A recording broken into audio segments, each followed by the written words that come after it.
biggest ingredient because, of course, it can be used as a fertilizer as well as an explosive. So, it just worked out for those agricultural countries, like Afghanistan and Iraq, where they had plenty of access to it.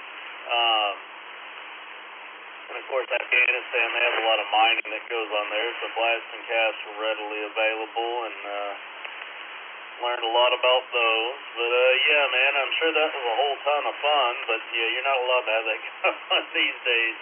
Things are a little too strict.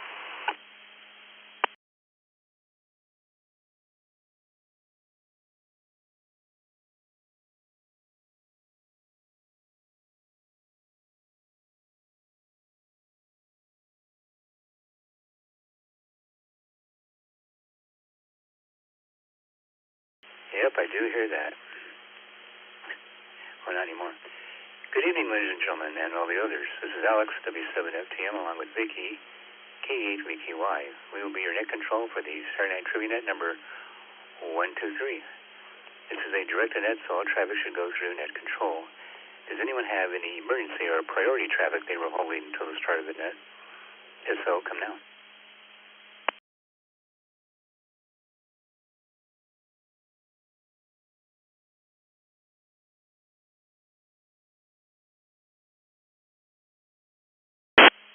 The format of the net is live trivia. One random question will be read to each person who checks in.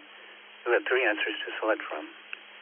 And the question of the night, I want you to name something you believe will be obsolete 10 years from now. 10 years from now, it should be enough time. Just think of all the things that have gone obsolete in our lifetime, and what do you think will be no longer needed, obsolete? Hopefully not net controllers if AI takes over. 10 years from now, other than a 2035 calendar. Yep, that's the question of the night. Let's see who's checked in so far via the text and email lines.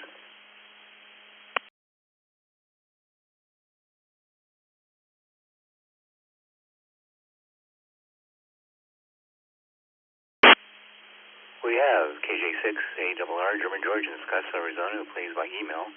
Got his question correct. George in Kawagoe, Japan, JR2FJI. We have Little Al in Monterey, California, N6MOT. Dave in Portland, KK7HLD. We have Victoria in Phoenix, KK7AVK. Mike in San Diego, KN6MIK. Steve in Houston, N5ZUA. Brent in Pensacola, Florida, KF6HTJ. Fred in Reno, K7SPS. Welcome back. Don in Kennewick, Washington, KI7ZRI. Timothy in Tillamook, KK7NXV. Teresa in College Station, Texas, KE5MUX. I'm going to drop.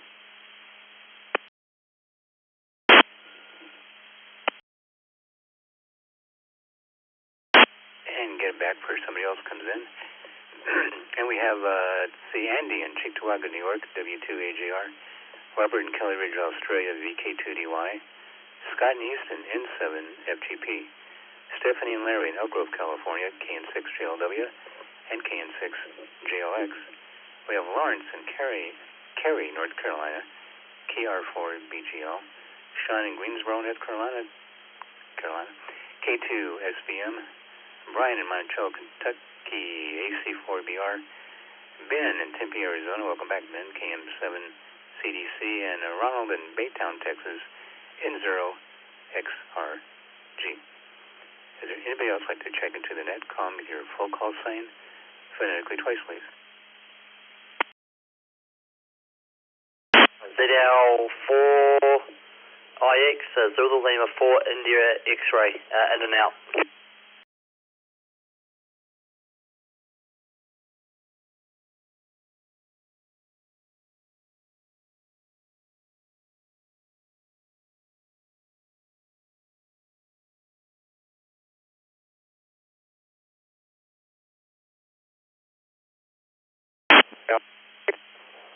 N3 Lima Yankee, Glenn in Maryland, and I will be in and out tonight.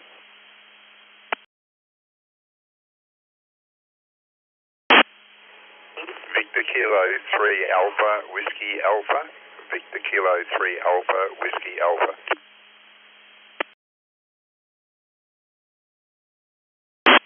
Whiskey 9 Delta Whiskey Hotel, Whiskey 9 Delta Whiskey Hotel. Whiskey Alpha 9, Juliet Golf. I'll be in and out tonight also.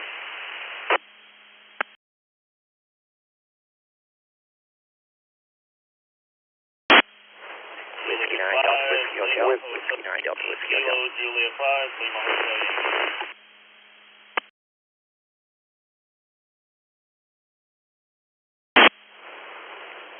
Whiskey Delta 8, Papa India Charlie. Whiskey Delta 8, Papa India Charlie. Good evening.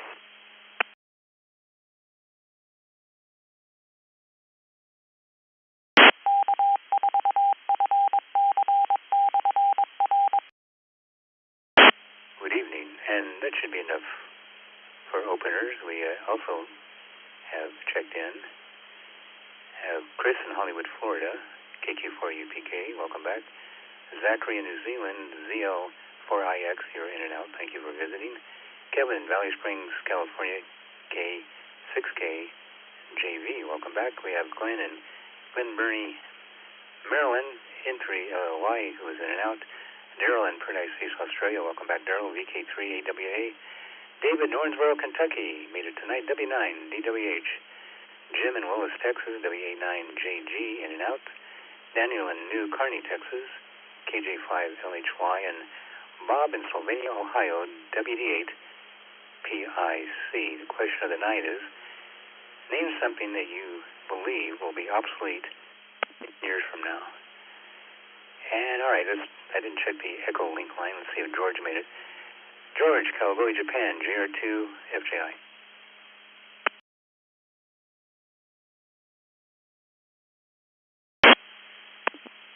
Howdy there, Alex and Annette. Yes, I'm here. And your question, in the next 10 years or whatever, oh yeah. You want to know about it? Over to you. Yeah, what do you think is going to be obsolete in the next 10 years? Won't have any use for it anymore.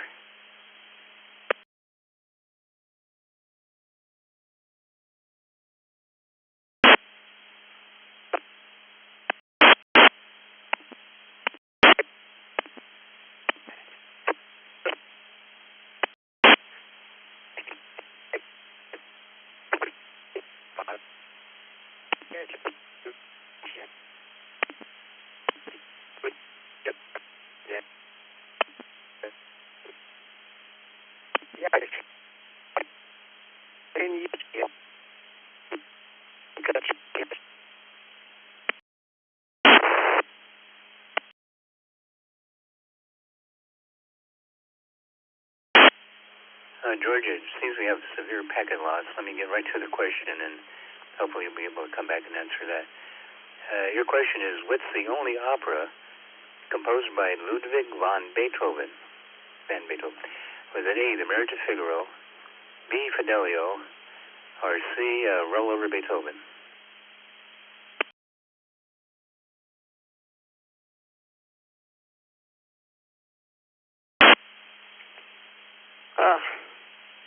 Let's go with Beethoven C. Hey, Alex, thanks a lot. 7-3, take care. GR2 FTI, portable on back to net control.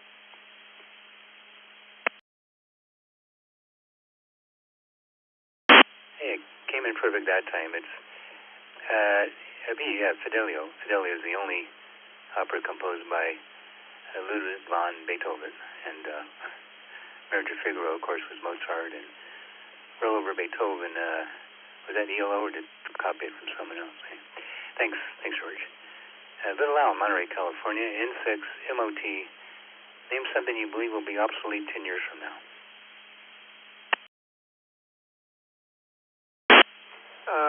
Good evening, Alex. Good evening, everybody. Little Al here, N6 MOT. Probably paper. You know, paper. It was the village's life savings. Paper. Huh? You never know.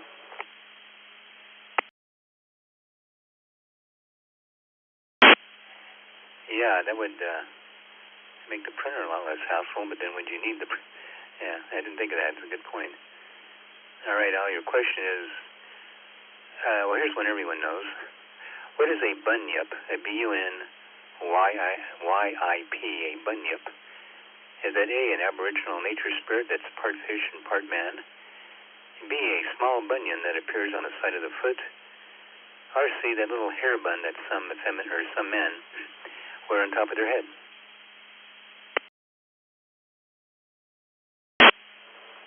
Wow, I got no idea on this one, Alex. I swear to God I don't.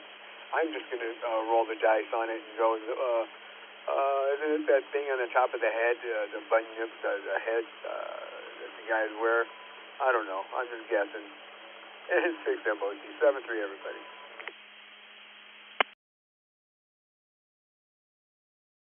And don't worry, Al, I don't think anybody knows what this is. A bunyip. Yeah, you know they need a name for that little hair bun. Well, maybe there is one. I don't know what it is. A bunyip is an aboriginal nature spirit that's part fish and part man. It lives in waterways and likes to snatch people who get too close to the water. The Aborigines came up with the myth to keep their children away from water because probably a good idea in Australia not to let your kids get too close to the crocodiles or the bunyips. Hey, thanks, Al. Thanks for playing, buddy. Let's go to Dave in Portland. KK7HLD. All right, Dave, name something you think will be obsolete in 10 years.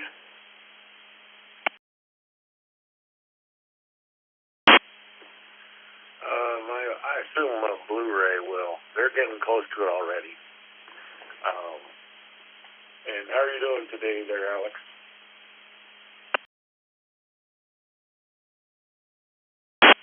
An obsolete will. Okay, that's... Okay, Dave, thank you. And your question is, in 1994, a woman got the IRS to agree that these were tax exempt. What did you get the IRS to agree were tax exempt? A, her collection of exotic cars. B, her collection of exotic jewelry. Or C, her 2 massive breast implants.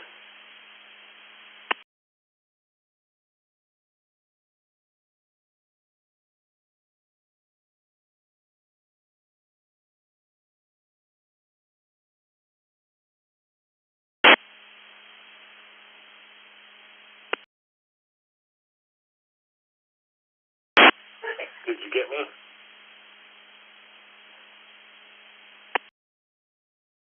Did you confer with the wife, or did you have you reached an answer? No, my Echolink wasn't agreeing with me. I hit the button, it didn't work. I must have missed it. Anyways, I gotta say, I can't believe you asked me that easy of a question. If it's about breast, I know what it is. So, sorry, just kidding. It's C. Take care, KK7HLD. Well, the other two could have been true, but, yeah. Yeah, she got the IRS to agree that her 2 massive breast implants were tax exempt. She was an exotic dancer, so they were considered a business expense. The legal opinion said, and I quote, "Because petitioner's implants were so extraordinarily large, we find that they were useful only in her business and are therefore exempt from being taxed." No, I'm not going to do the always joke. Thank you, Dave. Victoria in Arizona, KK7AVK. Hello, Victoria. What do you think is going to be extinct 10 years from now? Good evening, Alex. This is Victoria, KK7AVK. I was thinking about what could possibly be obsolete in 10 years, and I feel like a lot of things would still remain and be used, like paper or pagers that doctors use, or fax machines that insurance, when dental or medical offices bill insurances.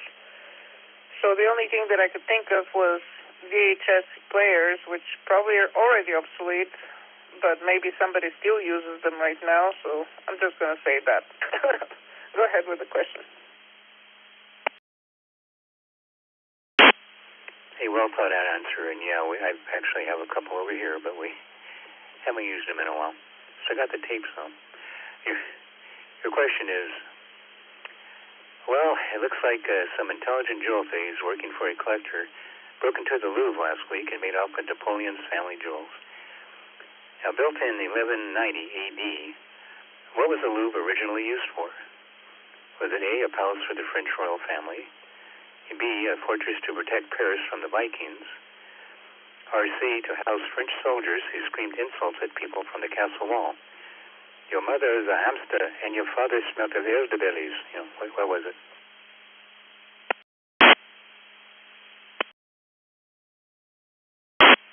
Well, I'm just gonna go with Alpha. It's a guess. Thanks, Alex, and have a great evening. KK780K, back to net.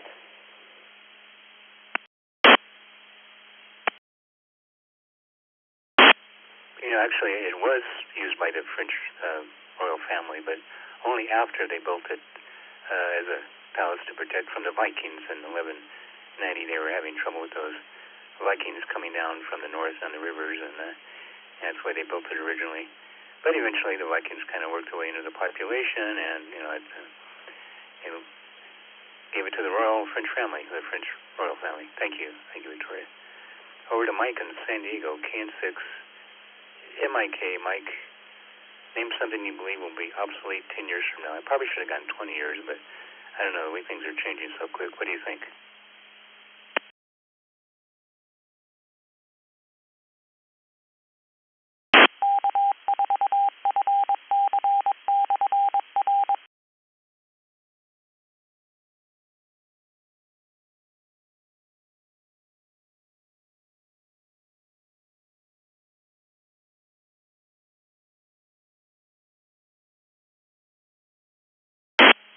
KN6, MIK, are you with us, Mike?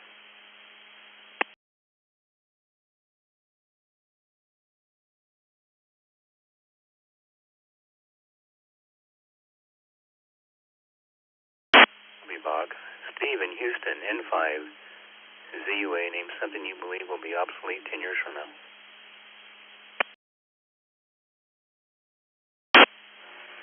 Yeah, good evening, Alex. I think you will be obsolete as the net control station within that time frame, replaced by artificial intelligence. But the big question is, will AI know how and when to ring the bell? Ready for a question? Probably not. It's not very good with jokes either. Of course, I guess I would stay the same. Yeah, Vicki and I were talking about that. What do you think net controller is going to be? She says, people like hearing people make mistakes. I said, okay, then I got no worries. All right, your question, Steve, is British online gambling website AAA Casino got fined by the UK Gambling Commission because they ran the following advertisement. What did their advertisement say? A, win big and pay for your wife's cancer treatment. B, why not spend your money here instead of on women and alcohol? Or C, we've had more winners than Prince Andrew's had underage girls. Now, which one of those do you think is a legitimate reason that they got, fined?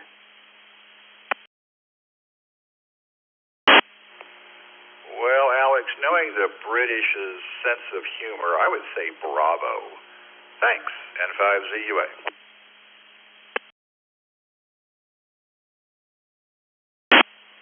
Yeah, which is why I put that in there. It sounded like something they might do, but it was A. It was the AAA Casino ran the advertisement, win big and pay for your wife's cancer treatment.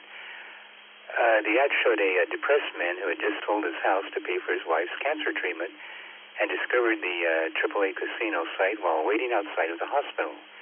He then wins 30 times his annual salary with just one spin. A bit tasteless for the British, wouldn't you say? Thanks, Steve. Brent in Pensacola, Florida, KF6 HTJ. Welcome back. Brent, something you believe will be obsolete 10 years from now?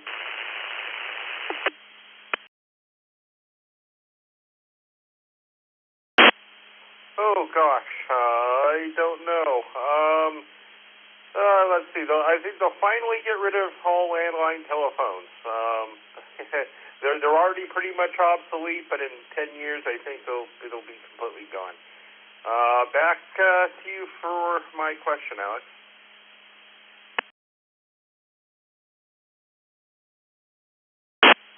Well, I know that it's real hard to find a job as an assassin who strangles people with telephone cords these days, but I wouldn't know. But your question, Brent, is Pizza Hut in China had to stop people from doing this at their salad bar. What were they doing? A, stuffing salad into their pockets and purses. B, building elaborate salad towers on their plates. Or C, bringing their own pork to add to the salad. Could be any one of those. What do you think, Brent?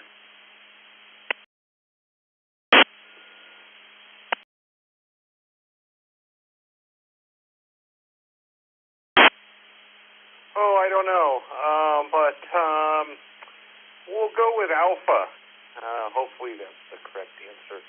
KF6HDJ.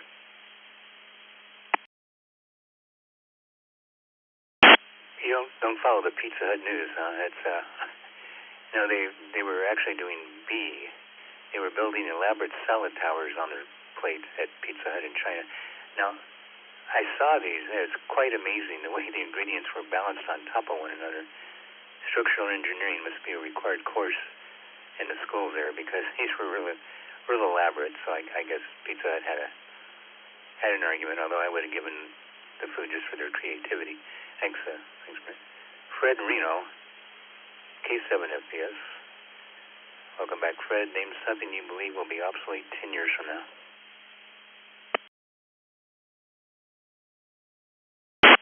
Hey, Alex, Vicky, and everyone on the net. K7FPS, Fred in Reno. Paper checks. I'm going to go with that one. And if you have a time with a third party, then we'll drive on.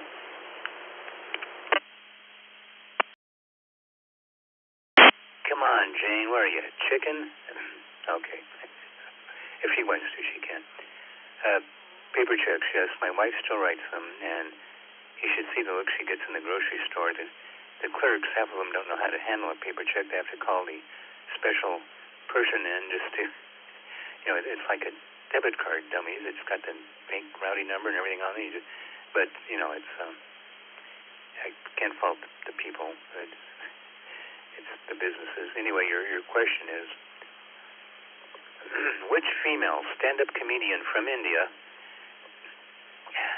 now I know what you're thinking, there's got to be 100 female stand-up comedians from India, but I'm just looking for this one, is responsible for the following joke. My husband and I never have, let me start over. My husband and I have never had a candlelight dinner. Why should we? We came to America for the electricity. Was that female Indian comic A, Kash Patel, B, Zarna Garg, or C, Vivek Ramaswamy?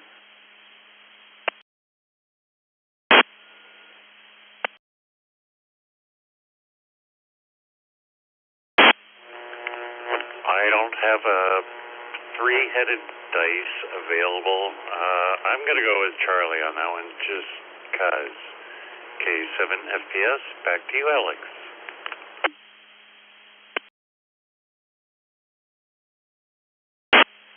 No, although he's really funny. It wasn't Vivek Ramaswamy. It was Zarna Garg. I know, I didn't hear her either until I started finding some of her jokes. She's really funny. Really, really funny, yeah. Remember that Zarna Garg. If she gets booked in Reno, go see her. Thanks. Thank you, Fred. Don in Kennewick, Washington, KI7ZRI. Oh, by the way, this is W7FTM along with K8VKY, and you're listening to the Saturday Night Trivia Net on the East Coast Reflector. But you knew that, Don. What do you say? Something you believe will be obsolete 10 years from now? We think they're going to get rid of the penny because they did it in Canada, and so surely that is in the offing for us.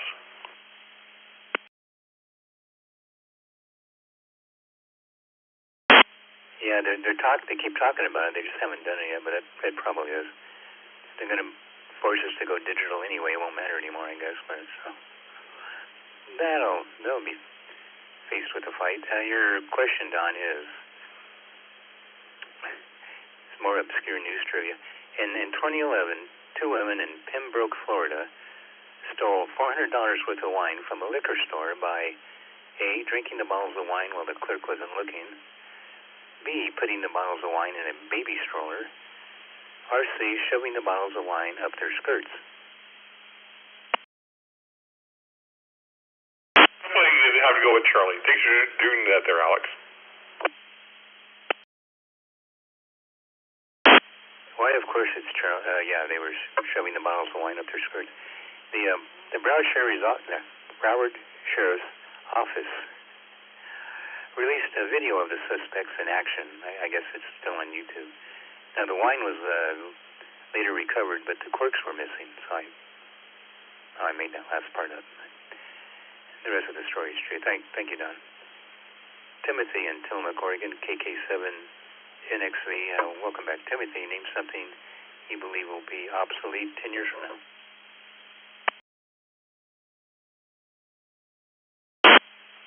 This is KK7NXV.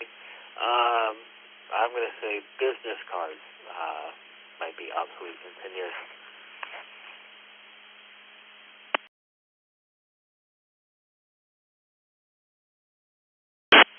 Yeah, it's how we used to meet girls when we were younger, hand out our business card, like we were important. Although I don't think Alfred's car wash was a good one to hand out. Your question is, which Shakespeare play features the law firm sounding characters Rosencrantz and Guildenstern? Rosencrantz and Guildenstern. A, Hamlet, B, Macbeth, or C, Cats?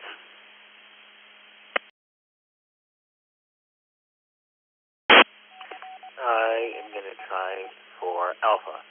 KK7NXV, back to that. Thanks a lot. Someone who stayed awake in English class. Yeah, that's it. Rosencrantz and Guildenstern from Hamlet. Rosencrantz and Guildenstern, if thou art injured in a cart mishap, thou needest the best accident injury attorneys. Oh, no phone numbers yet. Thanks, Timothy. Teresa in College Station, Texas, K5MUX, name something you believe will be obsolete 10 years from now.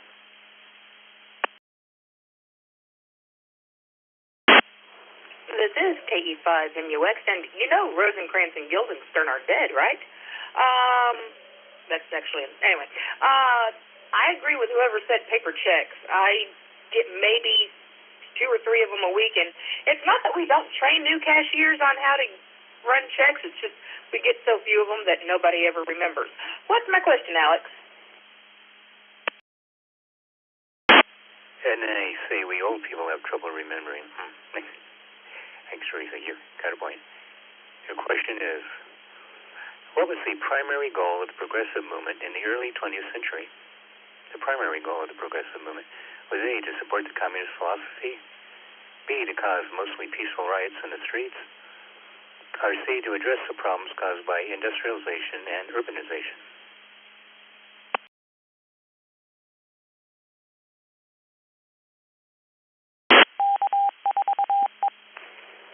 I'm going to take a wild guess and go with C. Thank you for doing the net, Alex. 73 Alpha KE5MUX.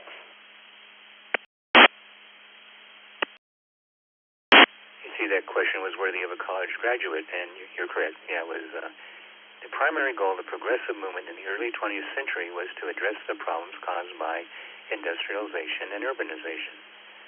It started out with good intentions, but so did Freemasonry, so it depends on how you look at it.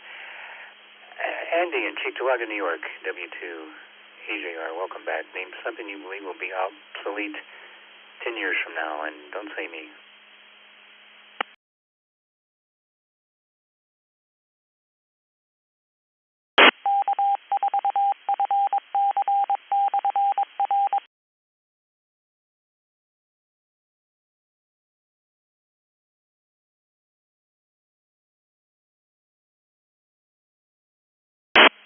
Andy in Cheektowaga, New York, W2 AJR.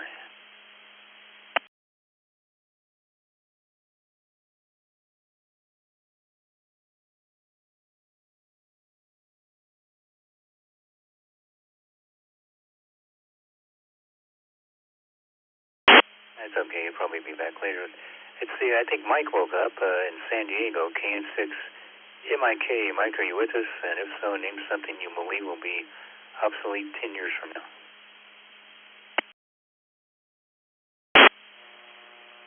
Good evening, Alex. Always a pleasure. Thanks for squeezing me in there. Yeah, probably cash. Not that I agree with it, but yeah, I think cash might be gone. Go ahead, brother, hit me. What, Cash Patel or nine? Don't get political. And your question, Mike, is, hey, you get the weird news trivia story of the week. You woke up just in time. Which of the following headlines is an actual news story from last week? A, new haunted house just made to look like Chicago. Scary. B, confused Canadians show up at the World Series with sticks and skates. Or C, Swiss man sentenced to 10 days in prison for hate speech after declaring that skeletons can only be male or female. I swear to you, one of those is an actual news story. Which one? You know, as crazy as it sounds, I think I'll go with C, Charlie. Always a pleasure, Alex. KN6 MIK. Back to you.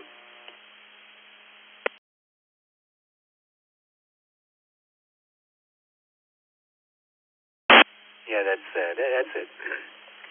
Yep, Swiss man sentenced to 10 days in prison for hate speech after declaring that skeletons can only be male or female. Emanuel Bernscholz from Bergedorf, was convicted under Switzerland's anti-discrimination laws after responding to a 2022 post by a Swiss National Council member over the gender of skeletons. In his reply, he wrote, "If you dig up LGBTQI people after 200 years, you'll only find men and women based on their skeletons. Everything else is a mental illness promoted through the curriculum." The comment, which stressed the immutability of biological sex, triggered complaints from activists who accused him of incitement to hatred under Article 216 BIS of the Swiss Criminal Code. Neutral my assets. Thanks. You very much, Mike. Sorry, I'm still questioning that myself. Robert, Kelly Ridge, Australia, VK2DY. Name something you believe will be obsolete 10 years from now.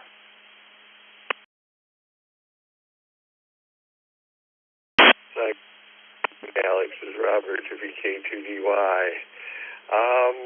I'm surprised this isn't obsolete already, but printed newspapers. I buy one printed newspaper a year on New Year's Day just to take a picture to show that I made it to the next year. So I don't know why they still exist, but anyway, printed newspapers, VK2DY. KI5, ZKM, and the newspapers, I actually subscribe to the Onions. You can print and use a good newspaper.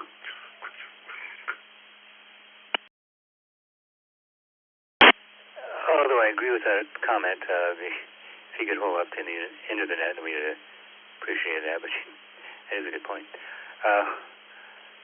Yeah, it's the ones here are pretty much gone under, most of them anyway. They've gone online, so it's... I used to be a newspaper boy when I was a kid, like a lot of people were in my generation. Your question, Robert, is, what's the most popular gift to give on Valentine's Day? The most popular gift people give on Valentine's Day. Is it A, candy, B, flowers, or C, tacos?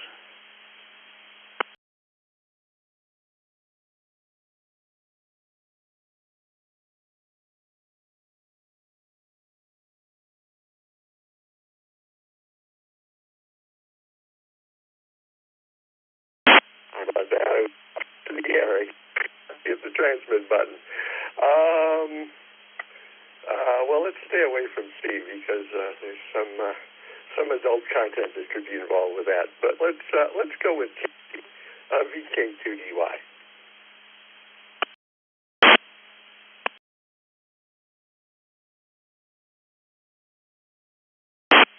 Tacos it is. Candy it is. You got it. Yep, candy. Yeah, flowers is a close second. Actually, cards is a close second. Flowers after that. But candy it is. Now, people also like to wear red on Valentine's Day to be festive, but I always wear black out of respect for all the ladies' hearts that I've broken with my smile. Thanks, Robert. Scott in Houston, N7, FGP, something you believe will be obsolete 10 years from now.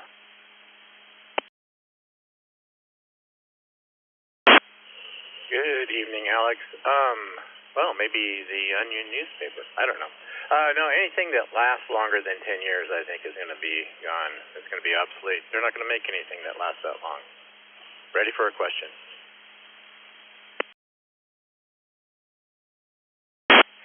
Well, if we keep playing who's got the biggest, with China, it might, they may have to make the stuff here. So, the biggest manufacturing base is what I was going to say. All right, Scott, your question is, if you want someone to believe you, make sure that you use A, natural contractions as in I'll instead of I will, B, an English accent, or C, a loaded gun. Oh, let's try B tonight. Thanks for doing the net. 10-7 FGP.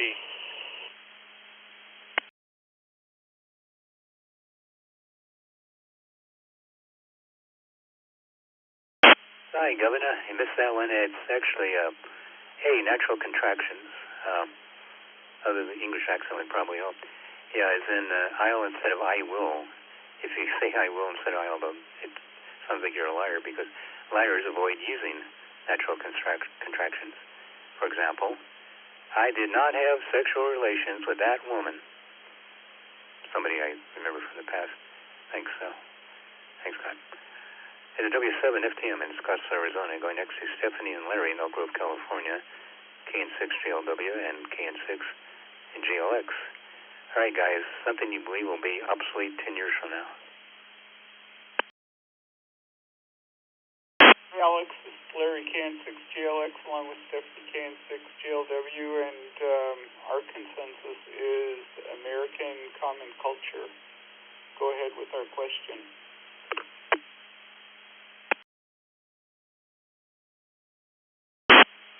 And that'd be a good one to use on the American History Net. Come and think of it, that's, yeah. Sadly, I might agree with you on that. Hopefully things will change. Your question is, the New Year's Eve ball drop celebration in New York originally featured a naked woman jumping out of a cake. That was the early roaring 20s. B, cases of dynamite being exploded. Or C, a catered banquet that featured a bagel being dropped into a large bowl of cream cheese. What did the ball drop originally feature in New York?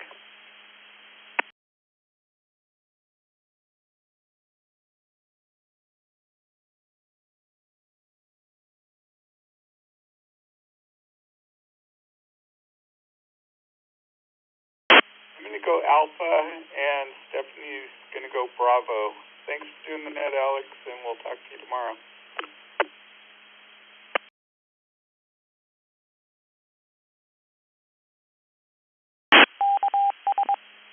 Hey, Stephanie, I believe you got this one. Is she with Bravo? Yeah. Anyway, it's cases of dynamite that were exploded for the New Year's Eve ball drop in New York originally. Imagine if you tried that now.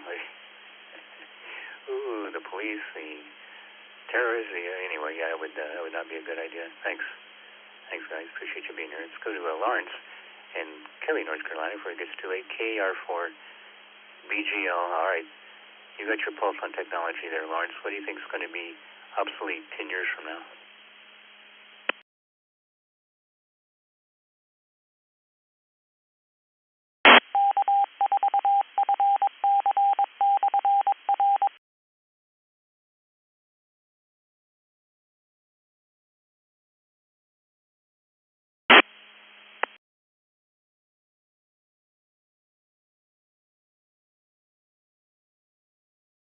Lawrence in Cary, North Carolina, KR4 BGL.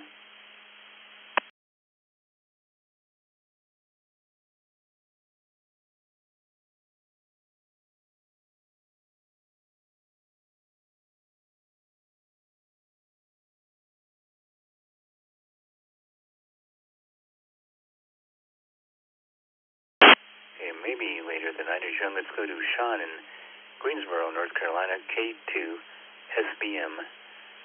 We have the text line. Sean, name something you believe will be obsolete 10 years from now.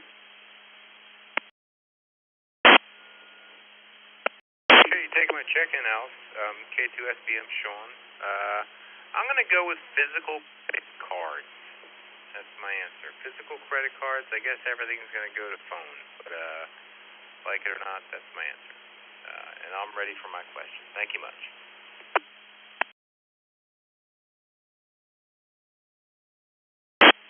Yeah, that's another thing. They'll probably want to use that digital chip in your forehead to, yeah. Hopefully it won't get that bad. Some of us might refuse. Your question, Sean, is, where are we? Here it is.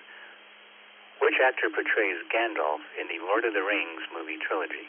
Who plays Gandalf? Is it A, Sir Alec Guinness, B, Sir Richard Harris, or C, Sir Ian McKellen? C, Ian McKellen, final answer on the Gandalf portrayal.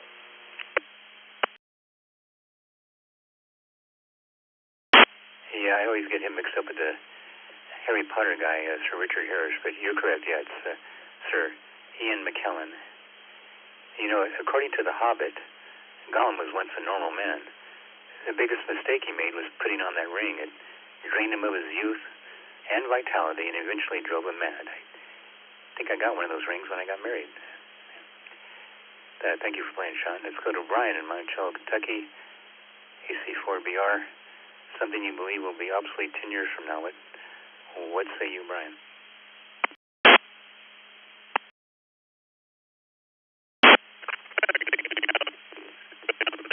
Thank you for logging, I guess. That is a good question.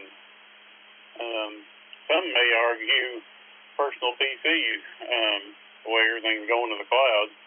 So I guess I'll say that for my answer. Yeah, what's my question, Alex?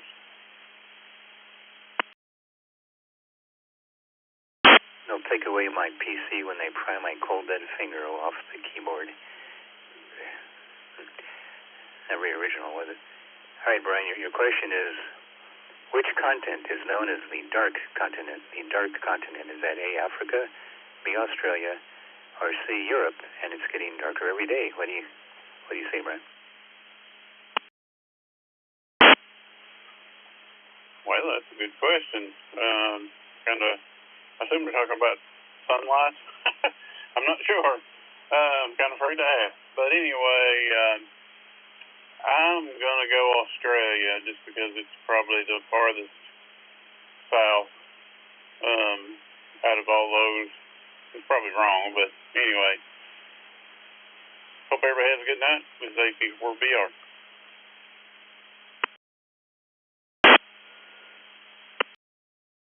We were talking about the sunlight content, but actually it's Africa is known as the dark continent. You know, deepest, darkest Africa. You know, those old movies used to start out, but probably not anymore. Thanks, buddy. Glad you can make it. Let's go to Ben in Tempe, KM7, CDC. Name something you believe will be obsolete 10 years from now, Ben.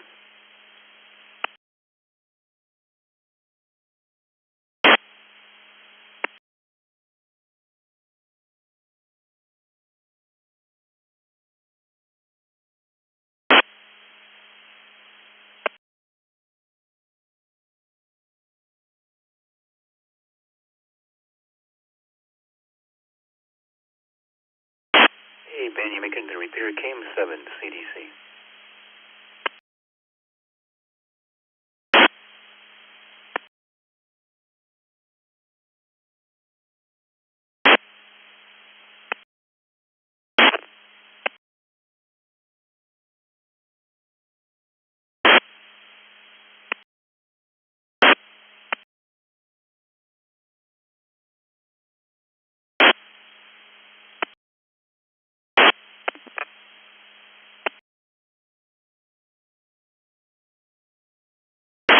Audio, I see you coming on John's repeater. Try it one more time and we'll have to move on.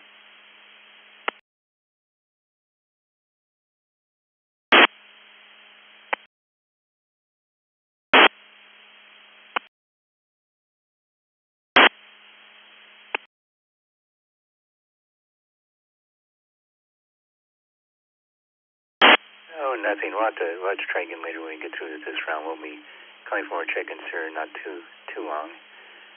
All right, this is W7FTM in Scottsdale, Arizona, along with Vicky, K8VKY. You're listening to the Saturday Night Trivia Net on the East Coast Reflector, and we're going to Ronald in Baytown, Texas, N0, XRG. Name something you believe will be obsolete 10 years from now.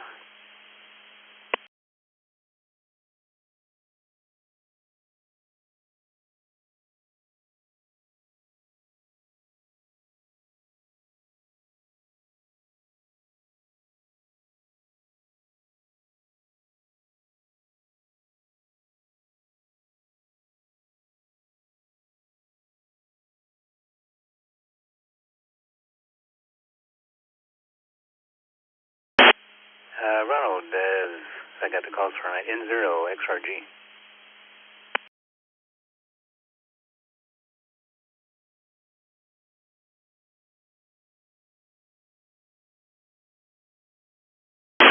Okay, moving on then. Let's make sure this is working. Chris in Hollywood, Florida, KQ4UPK.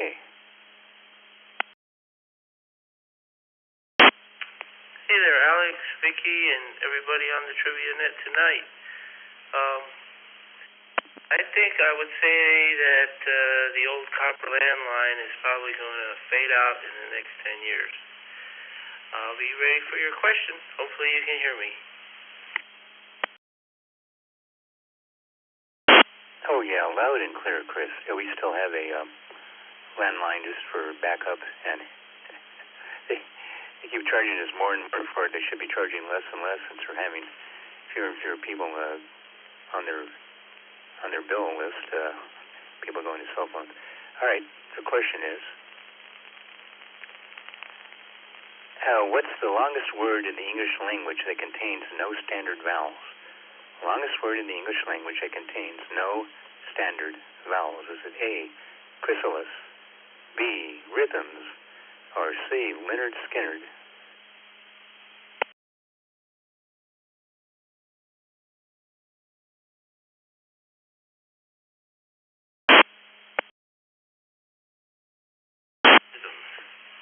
That was a pretty hard one, I have to say.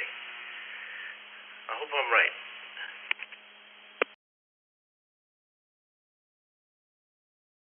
Oh, did you say C?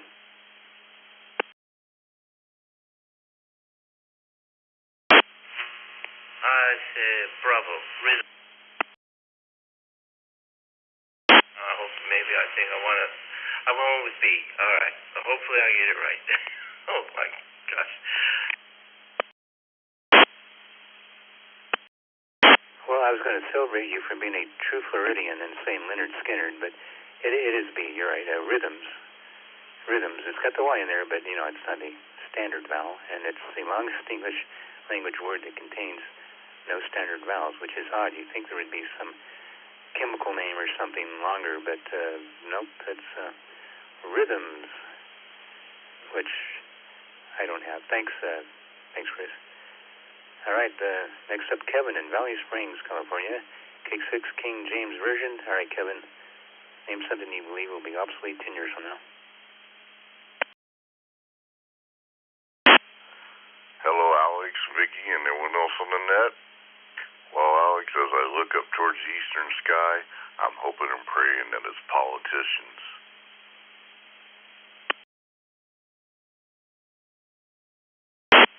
Well, you won't get any arguments from just about anyone who listens to this net, and yeah, that's AI politician. No, that might be worse. Anyway, thanks, Kevin. Your question is, okay, why did the late musician Roy Orbison wear those dark glasses for? You ever wondered? I always wore those dark glasses when he was on stage. Was it A, his eyes were sensitive to bright light? B, he accidentally left his regular glasses on the plane when touring with the Beatles? Or C, he just thought it made him look cool? Why did Roy Orbison wear the dark prescription glasses?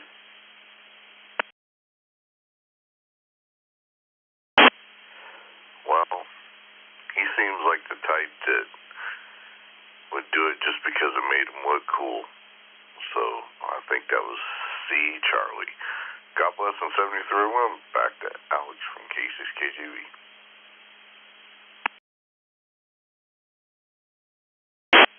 Thank you, Kevin. Although it did make him look cool as he found out when he came out with them.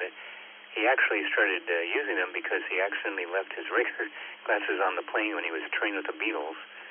What he did was he went back and grabbed some sunglasses to wear, and when people in the press showed up later, they photographed him with the dark glasses, and the image just stuck, and so he just thought, well, I might as well wear them all the time. So, and all this time I thought he wore the sunglasses because he had dreams about crying over a pretty woman who told him it's over, but that wasn't it either. Thanks again, Kevin. Let's go to Daryl in Paradise Beach, Australia. Welcome back, buddy. VK3AWA. Name something you believe will be obsolete 10 years from now.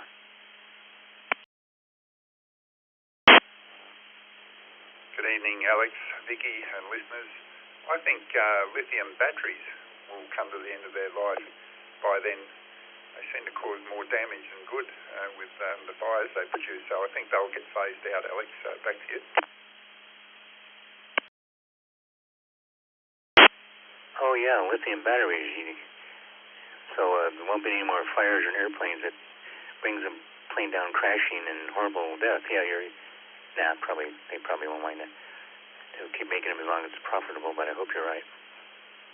Daryl, your question is? This is from the words you shouldn't use in other countries list that I have here. Words you shouldn't use in other countries. You may want to pass on the cookies if you're in Hungary, no matter how hungry you are. You get it? That's because cookies sounds like the Hungarian word for A, dirt, B, heroin, or C, the male genitalia. What do you think, Daryl?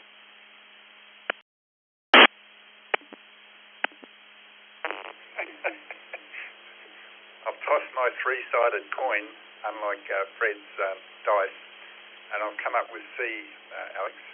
And as an addition to your Bunyip question, we have a small township not too far from here named Bunyip.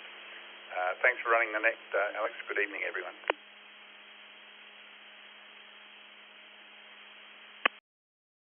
Yeah, it's funny they named a town after the Bunyip. It's kind of cool. You're correct. Yeah, it is. It is the male parts is what the word cookie sounds like in Hungary. So you especially don't want to ask for cookies and. Never mind. I better not do that one. Thanks. Thank you, Daryl.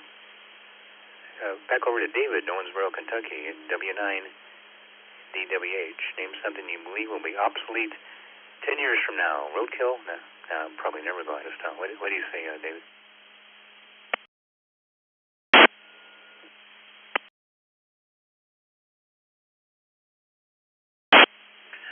Good evening, Alex, and everyone on the net. Somebody took my original one, so I rethought it through and come.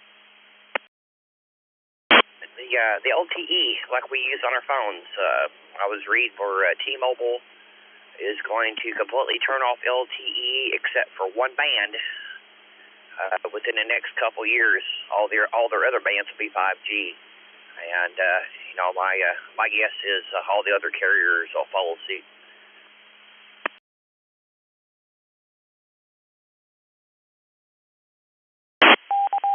Oh, I did not know that. That's they want to get you used to that 5G, so they can program your DNA and all that. If you know where I'm going, Dave, your question is, who wrote the famous letter from Birmingham jail? Letter from Birmingham jail. Was that A, Martin Luther King Jr., B, Malcolm X, or C, Hunter Biden?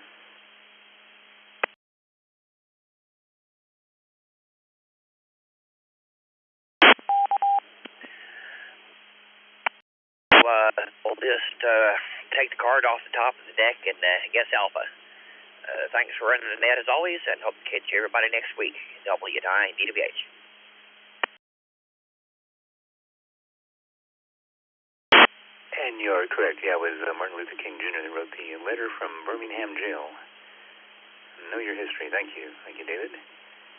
See, Jim was in and out. Let's go to Daniel in New Caney, Texas. KJ5LHY. welcome back, Daniel. Name something you believe will be obsolete in 10 years from now. Now, it's okay to say what someone else has said because we might get a consensus going, or we might not. What do you say?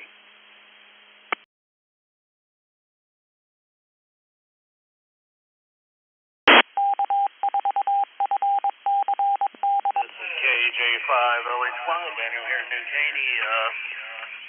I believe it's going to be screenwriters and songwriters that are going to become obsolete.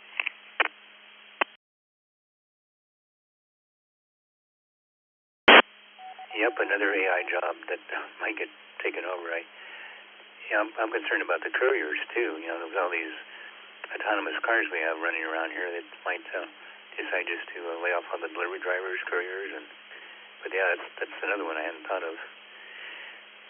Daniel, your question is, what is price anchoring? Price anchoring. Is that A, when someone is selling a boat but refuses to budge on the price? B, when a stock is being promoted to encourage investment and then is sold short by the company offering it? Or is it C, when a store claims they're slashing the price of an item from $1,000 to $700 when the original price was $700?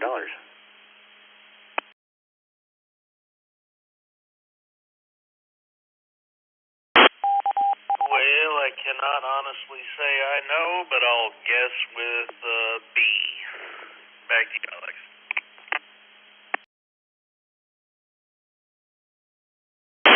Yeah, sales terms they used to use and will still do.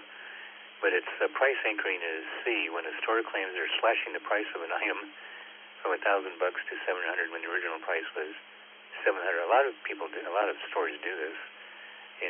Making you think you're getting a bargain when you're not. If you check the old prices, you'll see they do this in vitamin stores, Sprouts, so even in places you wouldn't think. So thanks, Daniel. Appreciate it.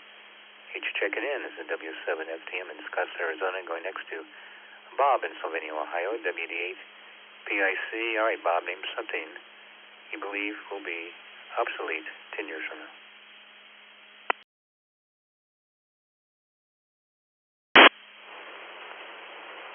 This is something I don't want. I do not want this to happen. But broadcast television. I mean, I hope I'm wrong. In fact, I know I'm wrong, but I'm going to guess it anyway. My original answer was the landline, which, by the way, I have, but I don't have a wired one. I have that comes with my net. Goes over fiber, but it's the same principle. Anyway. What is the question? I don't know if I'll know the answer, but I'll try.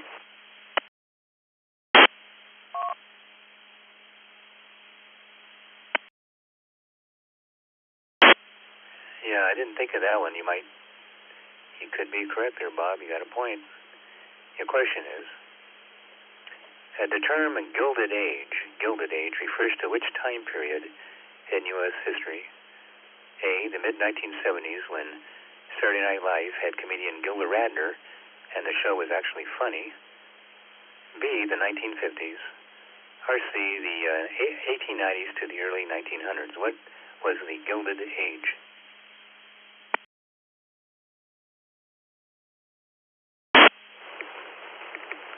I have heard of the term, but I've never had it explained to me, so I'm going to guess Charlie. And if I'm wrong, oh well, that's the way it goes. And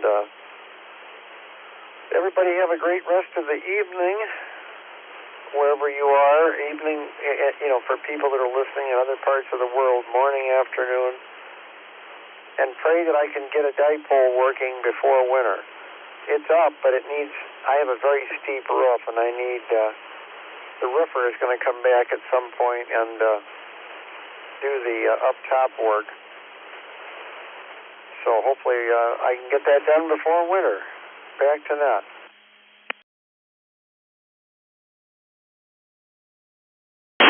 Thank you, Bob. We'll be praying for your dipole. I hope you get it up and running before winter. Oh, yeah, it's coming up quick for you guys, isn't it? It's starting to get nice out here. But thanks, Bob. Yeah, did we get that? Yeah, you got it. C. It is C. The Gilded Age occurred between the Reconstruction era and the Progressive Era. It was named by 1920s historians after Mark Twain's 1873 novel The Gilded Age, A Tale of Today. Historians saw the late 19th century economic expansion as a time of materialistic excesses marked by widespread political corruption. They should see us now. Thanks, Bob. Roy in Blasdell, New York, KA8, BYU. Hello, Roy. Name something you believe will be obsolete 10 years from now.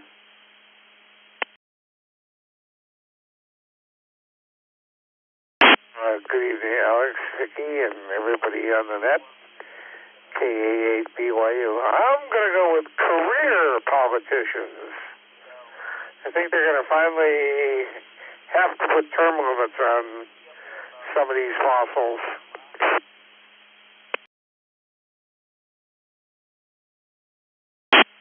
God willing, Roy, God willing. Oops, we just combined politics and religion. Sorry about that.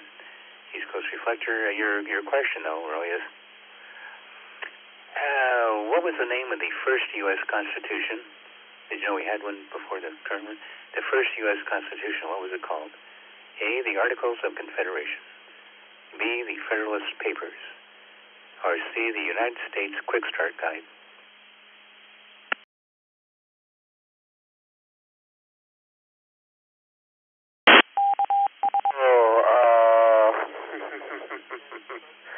I'm going to go with Alpha on that one. It's been a long time since I was in history class, but I'll try Alpha.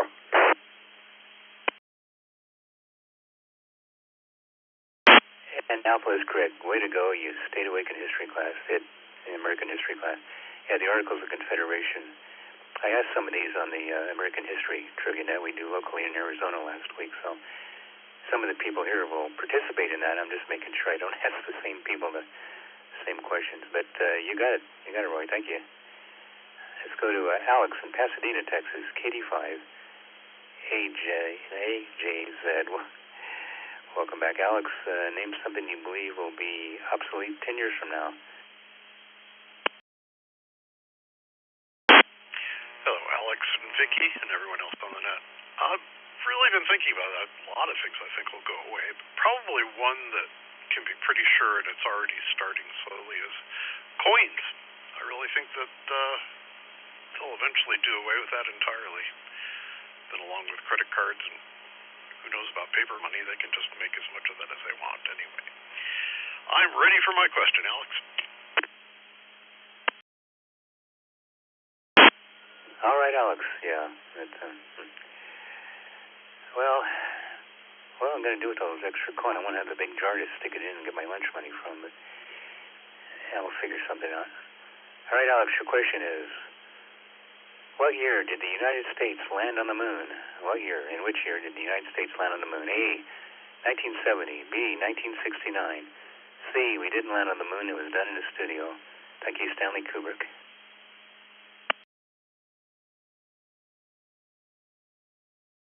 Stanley Kubrick film was released in 1969, so that should be when we landed on the moon.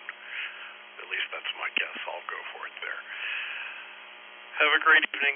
Love this net as always. KD5AJZ, back to you, sir.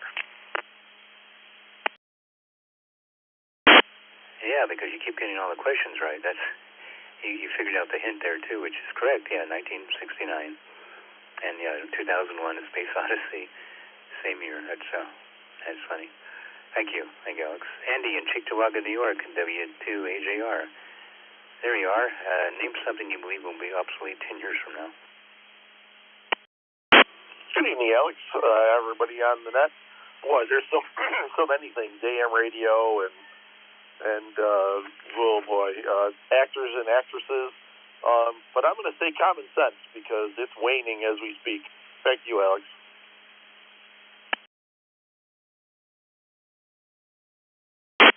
What? Okay. Got you down. All right, Andy. The Louisiana Purchase was negotiated by A, Thomas Jefferson, B, George Washington, or C, Louisiana native Louis Armstrong, and not the Armstrong that didn't land on the moon. Which do you think that is? I'm going to say A, Thomas Jefferson. But boy, it'd be great if Louis Armstrong did it. Back to you. Hey, it's hard not to like Louis Armstrong, and what a great musician and great guy on top of that. Didn't get into trouble like some of the jazz. Well, anyway, or too much anyway. You're correct. Yeah, it was Thomas Jefferson. Some people think Washington, and no, it was good old Tom Jefferson, who did a lot of the negotiating, by the way, to get the Constitution passed, etc., etc. Thanks, Andy. Mike in Coral Springs, Florida, in for OAG. Welcome, Mike. Name something you believe will be obsolete 10 years from now. Believe it or not, I think wooden telephone poles will be obsolete. As an engineer, I've replaced hundreds of them. And I think they'll be gone, replaced by concrete ones that don't fall apart so fast.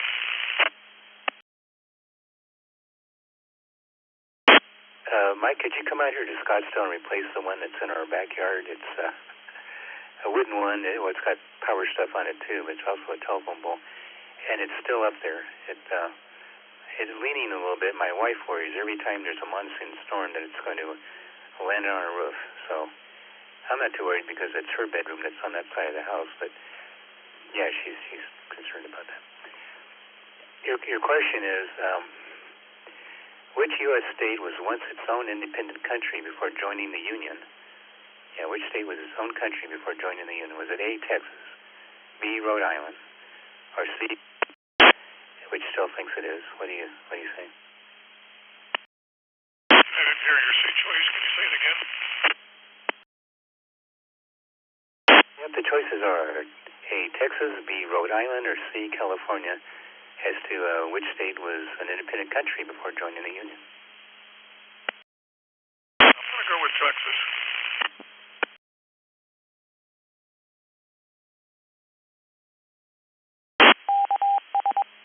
Yep, that's it. When I asked it on the HistoryNet, someone said California, which people think, well, yeah, because it was there in the Spanish era, but no, it wasn't a sovereign country. It belonged to Mexico. Yeah, it was Texas. The Republic of Texas was a sovereign country in North America from March 2nd, 1836 to February 19th, 1846. For 10 years, we had the Republic of Texas country. Yeah. Thank you, Mike. Terry in Harrogate, Tennessee. The last time I call is KF4 ACB. Welcome back, Terry. Name something you believe will be obsolete 10 years from now.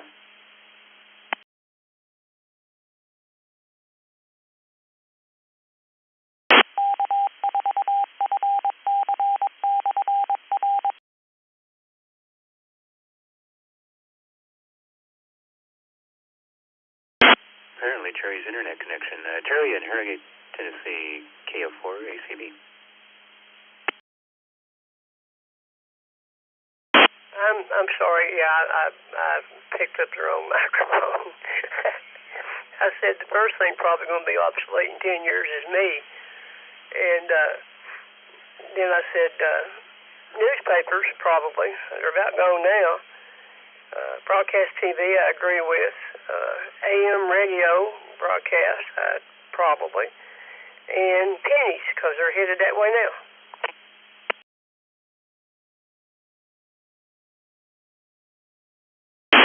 Yep, I understand. Yeah, especially newspapers. I miss getting all that ink on my hands, and it was an experience. Terry, your question is, who was the last president to own slaves while in office? The last president to own slaves while in office was it A, Andrew Johnson, B, Woodrow Wilson, or C, Joe Biden, if you count the American taxpayer? Well, what say you? Andrew Johnson.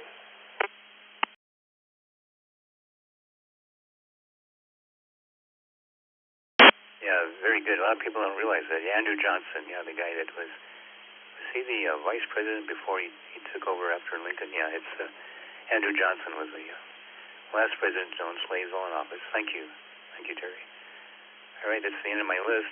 Taking more check-ins for the Saturday Night Trivia Net. Full call sign phonetically twice, please.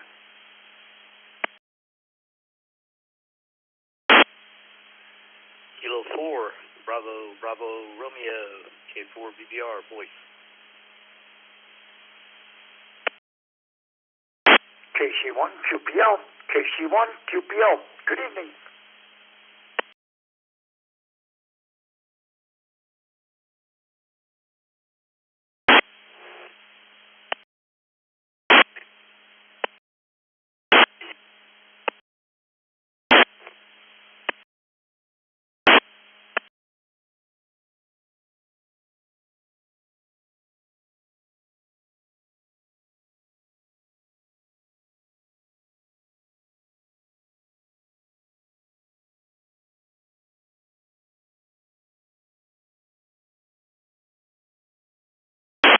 Alrighty then, picked up two more. We have Boyce in Surprise, Arizona, K4 BBR, welcome back. And John in South St. Paul, Minnesota, KC1 QPL.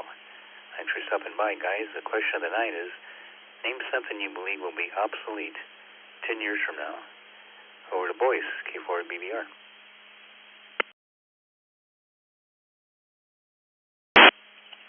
Well, good evening, Alex.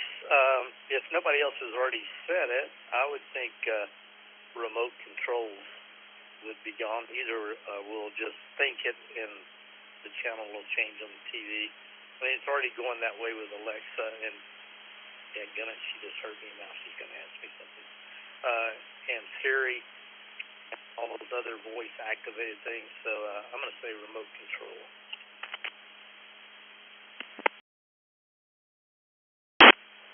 No, nobody said that. I hadn't thought of that, but that is another good point.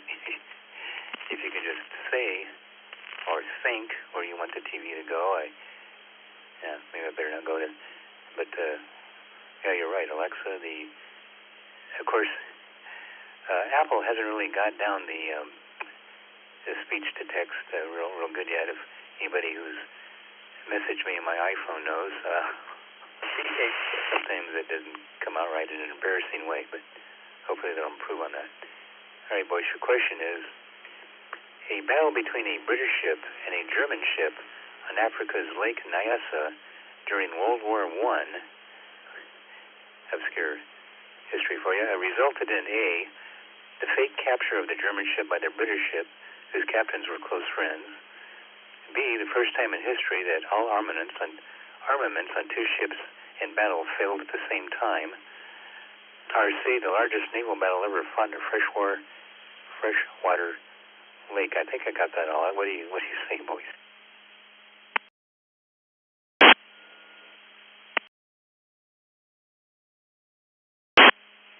Well, I've never heard of that particular incident, so I'm going to go with C, Charlie, and hope for the best.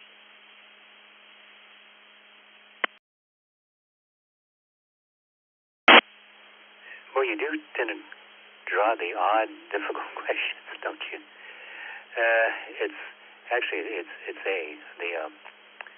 The British ship and German ship,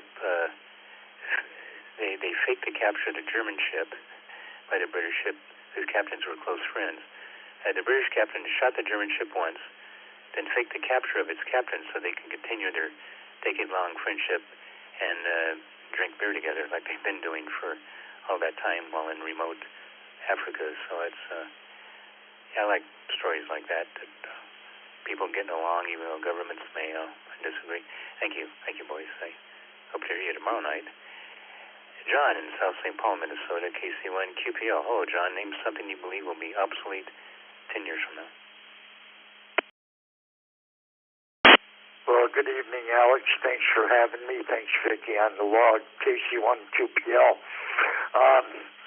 I really hope career politicians will be obsolete. I know someone said that earlier because I've been listening along, but that would be the one thing we could do without.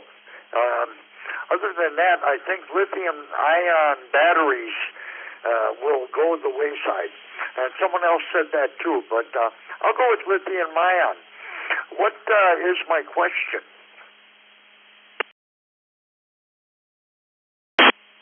Boy, I hope they don't all explode at once. I'd be in big trouble over here. Yeah. Gotcha, John. Your question is not really deserving of a man of your intelligence, but maybe you know it anyway. Which character in It's the Great Pumpkin, Charlie Brown, believes in the Great Pumpkin Which of those cartoon characters believes in the Great Pumpkin? Is it A, Sally, B, Snoopy, or C, Linus? Well, it is Linus. I'll say that for sure. And I actually met the Great Pumpkin the same Halloween I met Linus.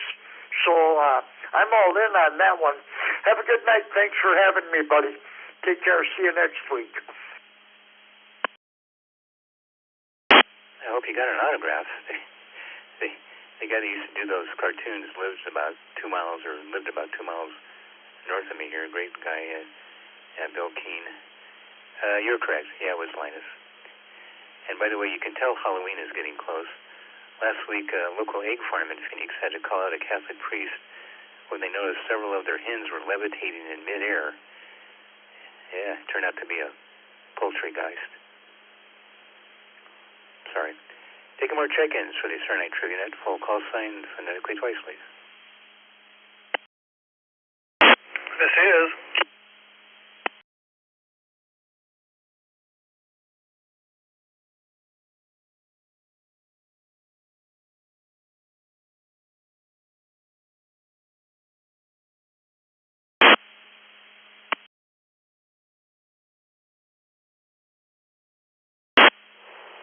Kilo India 5 Whiskey Whiskey Uniform.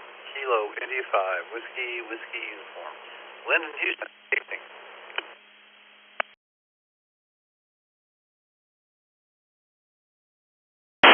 Kilo India 5 Tango Lima X-ray.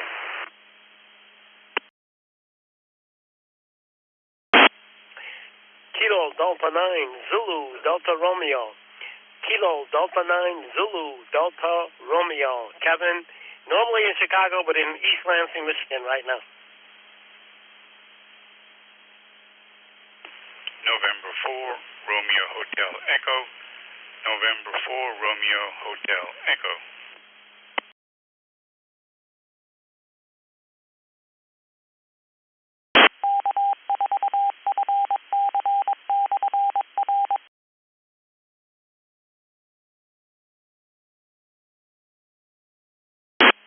All right, then. Picked up 1, 2, 3, 4, 5 more. The KI5 station. I didn't quite get all your call sign. KI5. We got WWU. I got you, Lynn. But the KI5 something X. You can try it again.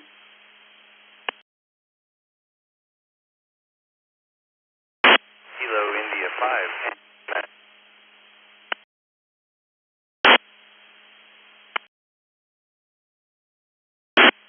It's funny, it dropped out again on your suffix, so throw your suffix at me a couple times and hopefully we'll get it. Kilo India 5 Tango Lima X-ray. KI5 TLX.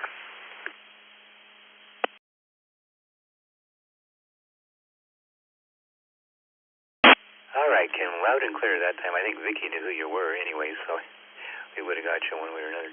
All right, we have N0 XRG, Ronald in Baytown. Now, welcome back. KI5WW, Lynn in Houston. KI5TLX, Kenneth in Houston. KD9ZDR, Kevin in Chicago. And N4RHE, Roger in Fort Lauderdale. And the question of the night is, name something you believe will be obsolete 10 years from now. Ronald in 0XRG.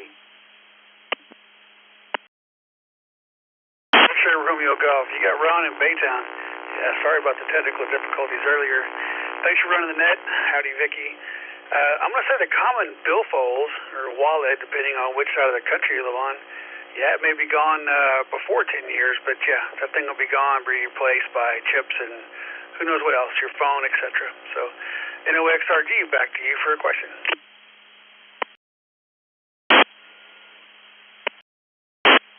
I bought one of those wallets that were enforced, have the shielding in them so nobody can scan my credit cards, but that's probably old school now. Anyway, your question is, the oldest doctor's prescription ever found was for this: A, a laxative, B, a sleeping aid, or C, an erectile dysfunction herb.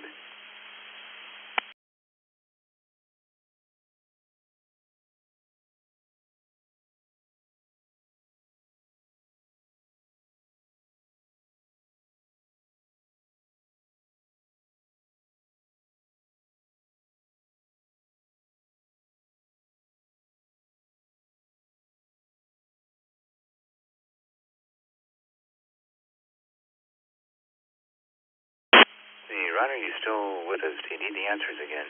And that's herb, not herb. Sorry about that.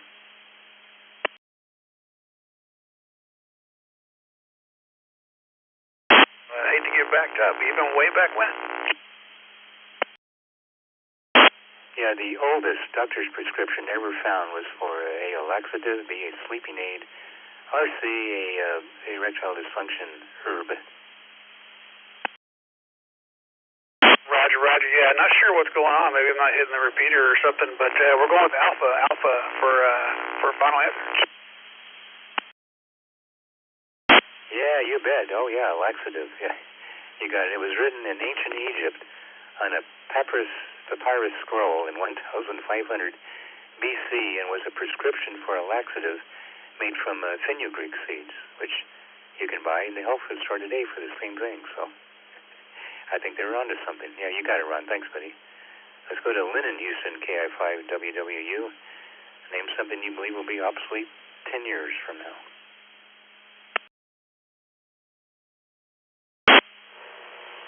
Good evening. WWU.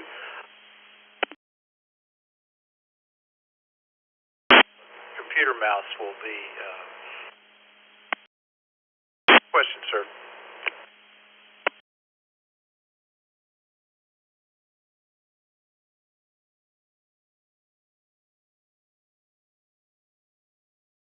Yeah, I went from a wired. I finally got to wireless, and then I don't know.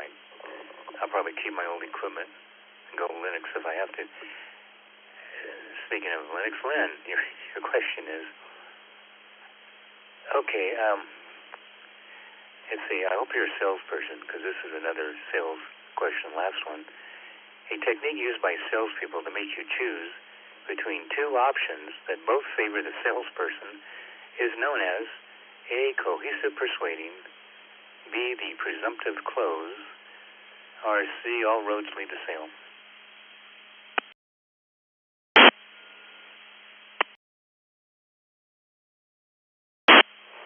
Great question. I'm going to guess Charlie.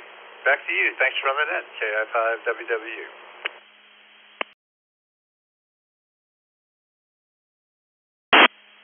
Well, no, it's the technique used by salespeople to make you choose between two options that both favor them, or is known as the presumptive close. It's B.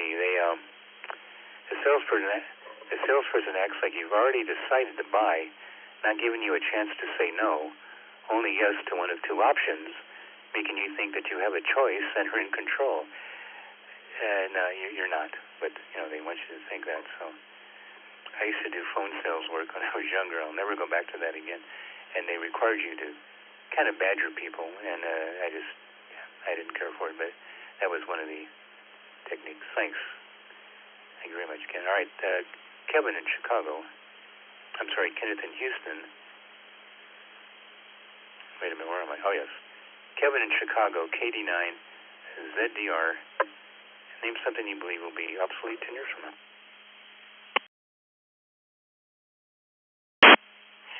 Thanks for picking me up. I don't know if anybody said it because I hadn't been listening for very long. This is my first time calling in, but I believe cash.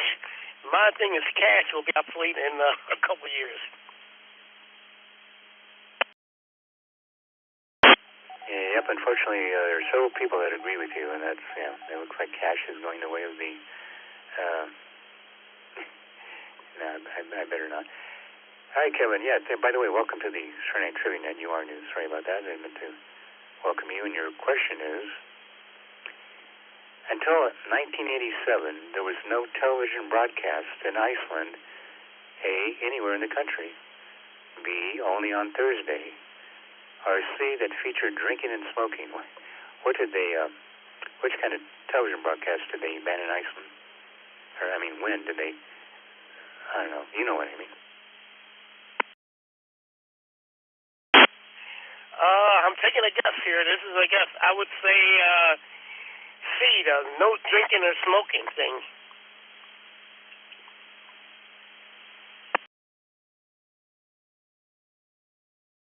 Yeah, if it weren't for that, they probably wouldn't have any television at all in Iceland. I don't want to get the Icelandic people on the net upset, but actually it was B, only on Thursday. Until 1987, there was no television broadcast in Iceland on Thursdays. The idea was to reserve one day of the week for socializing, and Icelanders like to joke that they were probably conceived on a Thursday. Of course, they dropped that in 1987. Now you can watch TV all the time, and no wonder they have such a low population. Thanks. Thank you, Kevin. Roger in Fort Lauderdale, in for RHE. Welcome back. What name something you believe to be that will be obsolete 10 years from now? Good morning, Alex and favorite cousin Vicky. November 4, Romeo Teleco. Unfortunately, double D silicone breast implants. I'll take hodgepodge for 1,000, Alex.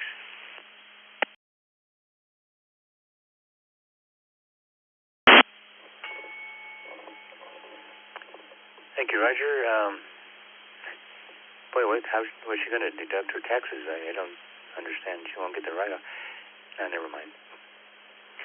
Your question is, which famous scientist is credited for the theory of relativity? Is that A, Albert Einstein, B, Sir Isaac Newton, or C, Tony Stark? Hey, Alex.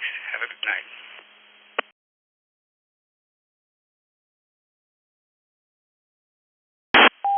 Yep, that's correct. He's credited for it, but Poincaré came up with it, and, well, that's another story. We won't go there. Thank you. Thank you, Roger. All right, so W7FTM along with K8VKY. You're listening to the Saturday Night Trivia Night on the East Coast Reflector, taking more check-ins. Full call sign phonetically twice, please.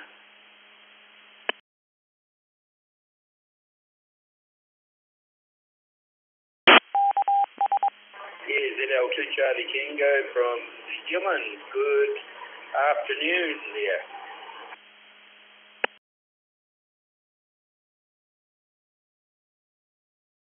Kilo Echo 8, Yankee Tango Oscar. Kilo Echo 8, Yankee Tango Oscar.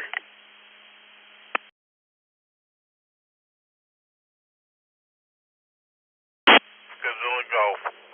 M502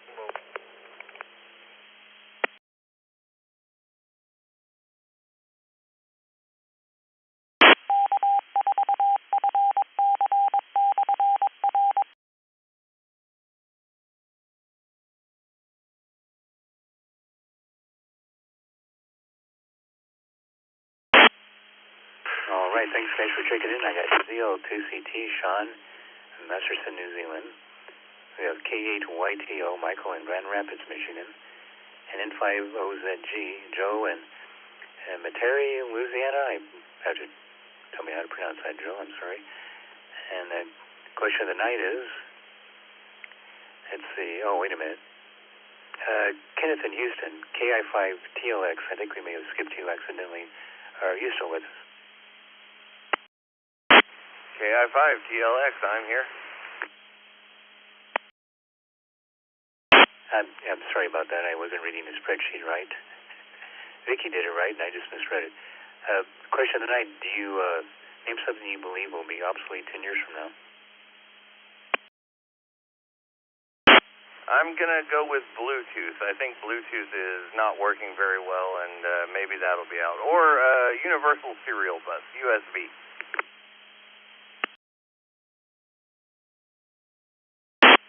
You probably know all the jokes about USB and how you have to put it in a certain way, and anyway, I won't go there either. All right, thanks, Kenneth. Your question is, cats are neither nocturnal or diurnal. They are crepuscular, which means A, they're most active during dusk and dawn, B, they're most active during the summer, or C, they're most active when creeping around your house.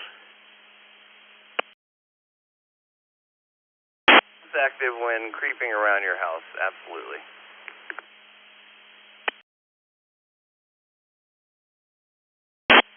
Well, I'd have to agree with you on that, but technically speaking, crepuscular means they're most active during dusk and dawn. They avoid the daylight when predators are out, and they avoid late at night when predators are around. They tend to hunt dusk and dawn. So if they could get rid of the mosquitoes around here, that would help. But they're not interested. Thank you, Sean. Hope to hear you next Saturday. Let's go to Michael in Grand Rapids, Michigan. K8YTO. Name something you believe will be obsolete 10 years from now. This is K8YTO.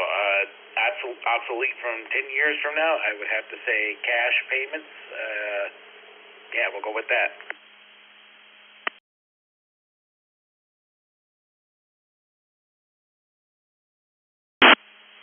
It's a brave new world coming, isn't it? Thank you, Michael. Your question is, what's the name of the popular satellite radio service founded by Mel Karmazin? Which satellite radio service did he found? A, Sirius Satellite Radio, B, Sirius XM, or C, Sputnik?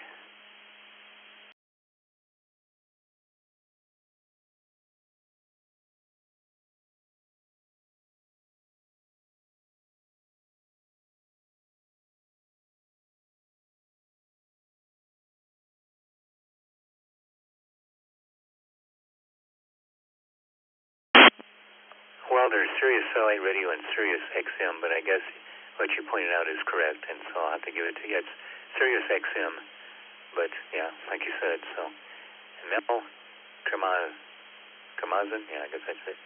Thank you, Michael. You got it, buddy. Joe in Metairie, Louisiana, N5OZG. Joe, name something you believe will be obsolete 10 years from now.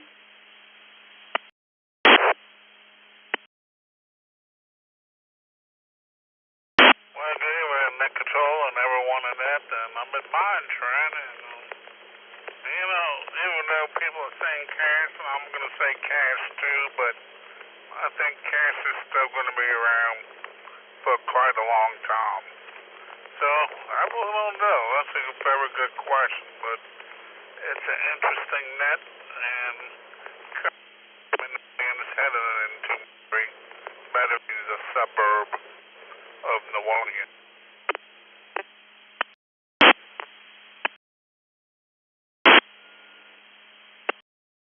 So yeah, well, you and I are going to keep it and stash it somewhere, not tell anybody, just like they did gold back in the 1930s when it was removed. So yeah, eventually, might be worth something again. Your question is, which famous radio talk show host was known for saying, "You've got to be kidding me"? He said that a lot. You got to be kidding me. Was it A, Don Imus, B, Rush Limbaugh, or C, W2JPQ?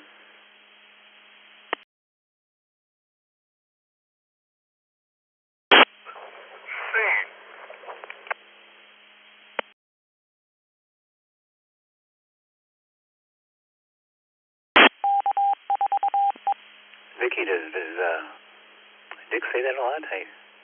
If he does, I'll have to give it to him. Actually, we're looking for Don Imus. Don Imus was the one who used to say, "You got to be kidding me" all the time. I never listened to his show much. I did the other two people, but not him. Thanks. Thank you, Joe. Glad you could be with us tonight. All right, taking more check-ins. Full call sign phonetically twice, please. We'll get your trivia question.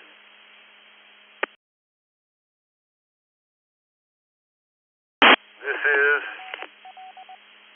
Kilo Charlie 5, Lima Whiskey Yankee. Just checking in and out.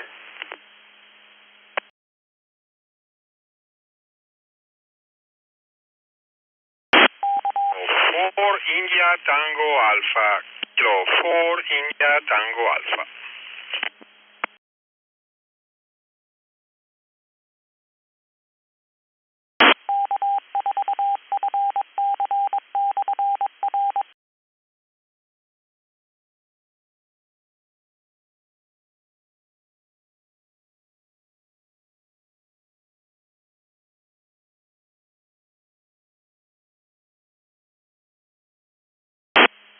Hey guys, this is Sean from ZL2 Charlie Tango. I'm going to have to change it to the link in and out there, right? For tonight, I'm working tonight. So thank you guys. I'll just come in and go out there, right?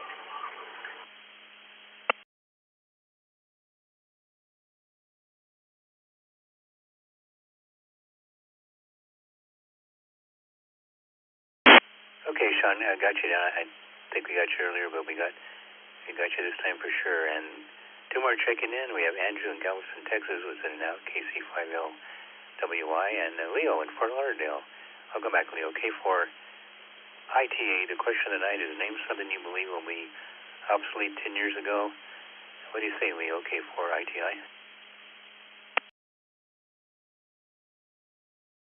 Hi, good evening. I'm sorry. Can you repeat the question? I'm so sorry, please. No problem.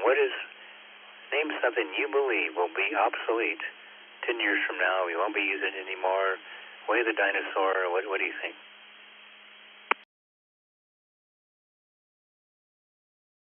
Okay. 2 years from now. 2 years from now, probably we won't use, maybe I'm going to try that. Lead acid batteries. Lead acid batteries, I hope. Back to Ned. Good evening. Okay, Leo, just to clarify, it was 10 years from now, but you want to stick with the lead acid batteries?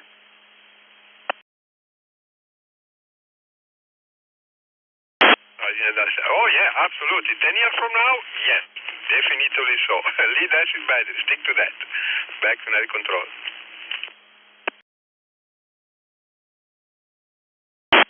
It'll make it a lot easier to change the battery in your car, which only lasts 2 years here in Arizona. Because of the heat, they kill them like way before their warranty, and so you always get them replaced at a discount until they catch on. Thanks, Leo. Your question is, what is the term for a radio DJ who plays only new music from unsigned artists? I didn't know there was one, but yeah, the DJ that plays only new music from unsigned artists. Is that A, an indie DJ, B, a progressive DJ, or C, a soon-to-be out-of-a-job DJ?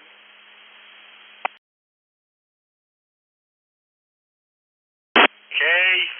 Well, I believe it's Alpha. Indie DJ. Maybe I'm wrong, but I'm not very expert on DJ things, but I believe I remember well indie DJ. Okay. Back to you, and everybody have a good night. Thank you.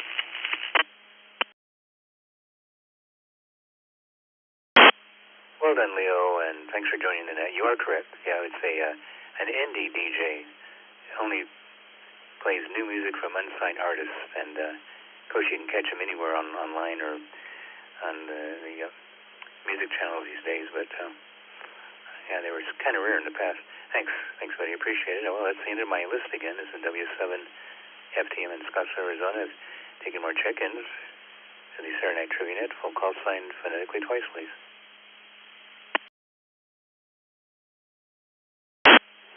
Kilo 3, Lima, Sierra, Charlie. My name is Larry.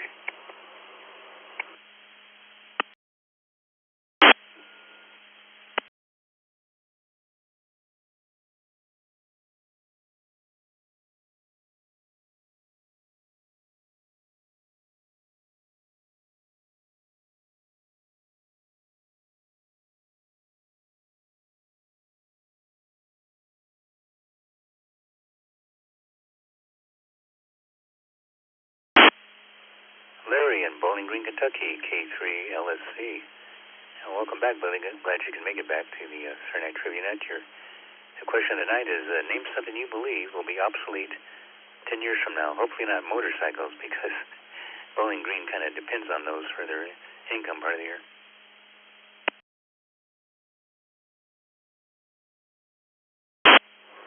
Well, I think the obsolete thing in 10 years will be the current way we use cell phones. Instead of SIM-based LAN networks, I believe we'll be using satellite connectivity, and your phone will work from anywhere in the world and call any number in the world as a local call.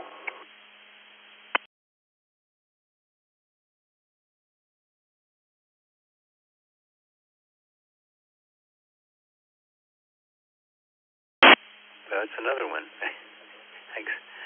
Thanks, Larry. Well, a lot of people are going to be out of work. By the way, if people are looking for work, they're looking for boat pilots down in Venezuela, from what I understand. It's kind of a dangerous job, but never mind. All right, your question is, where are we? Here we are. What is an orrery? O-R-R-E-R-Y.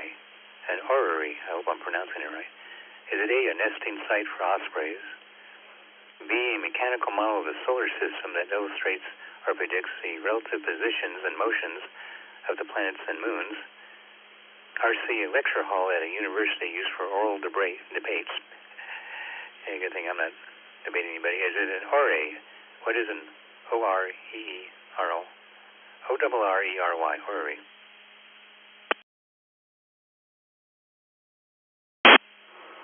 I'll choose A for alpha.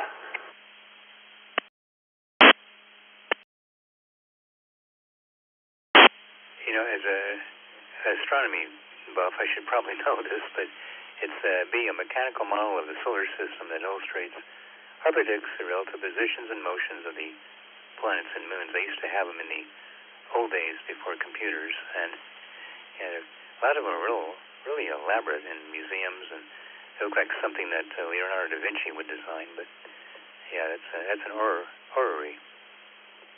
I can't even pronounce it. Thank you, Larry. All right, taking more check-ins for this night, Trivia Net. What are you, almost to 50? If I could get 3 more. Just saying. Full call sign phonetically twice, please.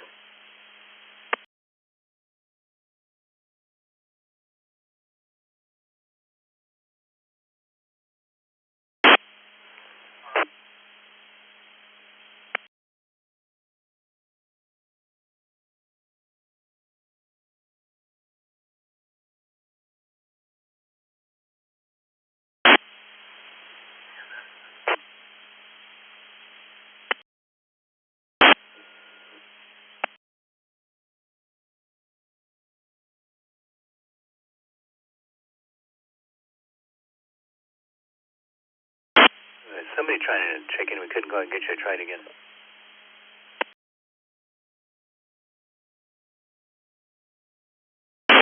KE2EHI Kilo Echo to Echo Hotel India, in and out this evening.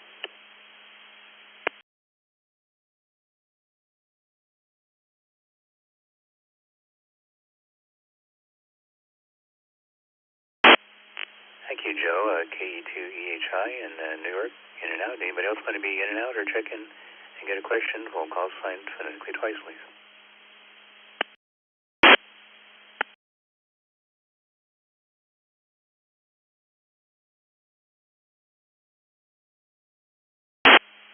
Hello, all. This is KM7CDC. I think I've got my issues worked out. I just wanted to report in. I'm not checking in. I'm already checked in up top. Over.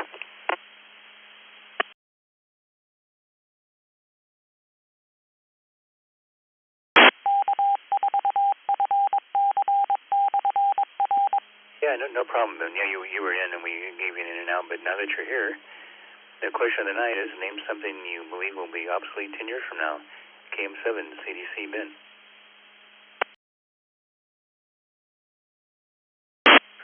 This is KM7 CDC. Yeah, I went at length the last time and I wasn't getting anywhere with it, but it's kind of funny. So I'm going to give you the summarized version. I think email in its current format is going away in the next decade. We already have students at the college level that set up their accounts sometimes.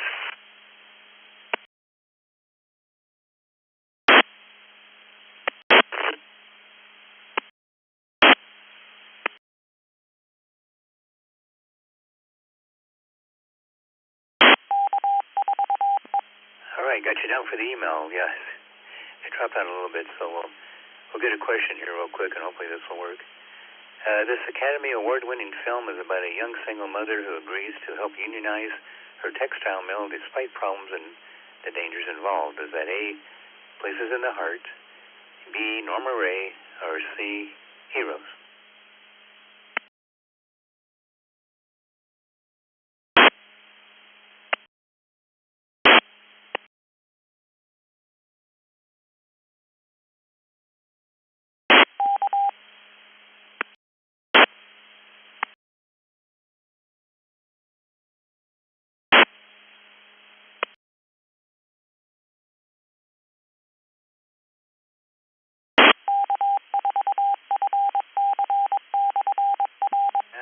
Well, that's it for a while anyway, Ben. I may talk to you later on the local repeater. We'll figure out what's going on, but we did give you an in and out, so thanks for checking in. Okay, last call for the Cernite Trivia Net. Full call sign phonetically twice, please, and we'll get you a trivia question.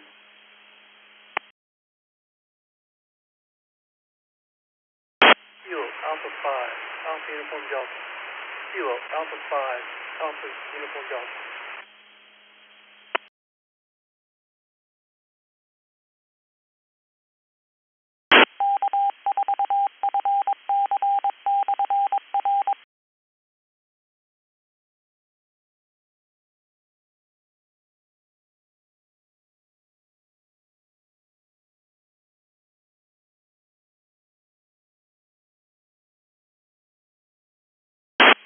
All right, then we'll make this next to the last call since I'm almost at 50.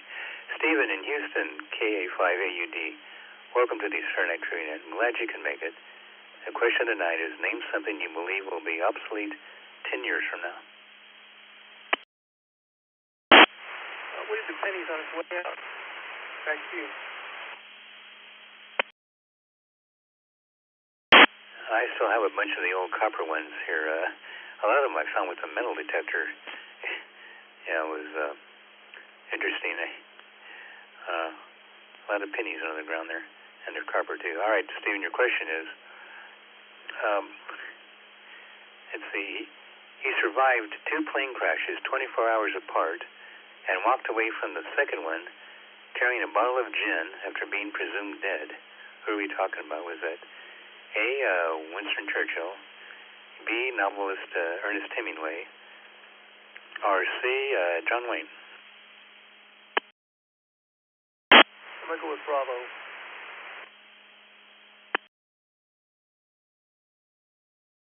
Yeah, very good, Stephen. That was it. Yeah, novelist Ernest Hemingway was in a plane crash, 2 plane crashes.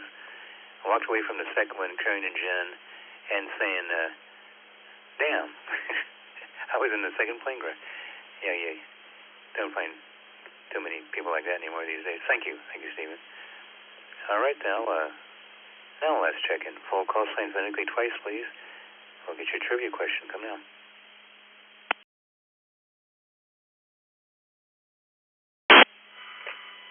2E0 LRB. That's 2 Echo 0 Lima Radio Victor over.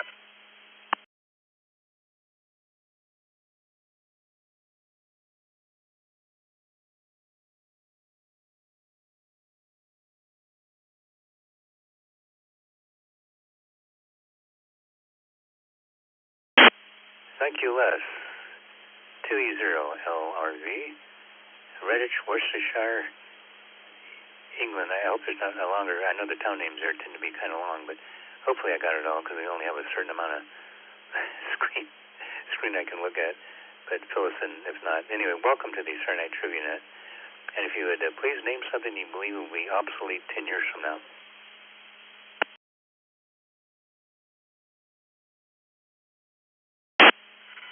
2E0 MRB returning. Yeah, I think this is the first time I've checked into this particular net. I've been on quite a few of the ones on the East Coast, but I think it's Sunday night. It's actually just coming to 6 o'clock on Sunday over here. Oh, and wait a minute, let's move the clocks. Oh no, it's coming up to 5 o'clock. I hate daylight saving.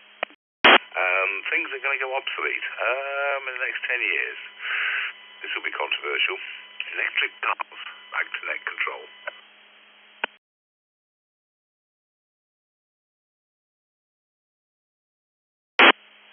Electric, yeah, I wouldn't like to see that happen. Do I depend on those for anything? That could be.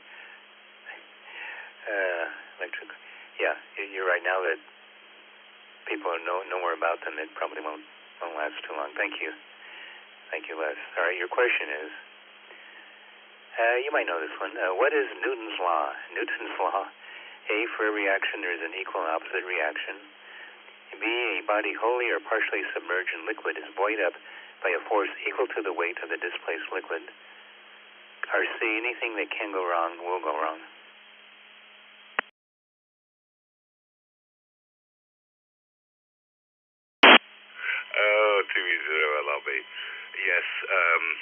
It's definitely A, but it would be a nice explanation if it was C. Murphy's Law, or as it's known over here, Sod's Law. But yes, the answer to the question is A, Newton's Law. Was it? I've forgotten it now, but yes, definitely A. 2-0 LRB. Yeah, it is Newton's law, of course, and actually all three of those theories, the displacement, which is B, law of displacement, I think they all originated in England, so in England at the time. So thanks, appreciate you playing with us. Oh, W7FCM in Scotts, Arizona. Right, final call, full check-in, full call sign phonetically twice, please, and we'll wrap it up after this.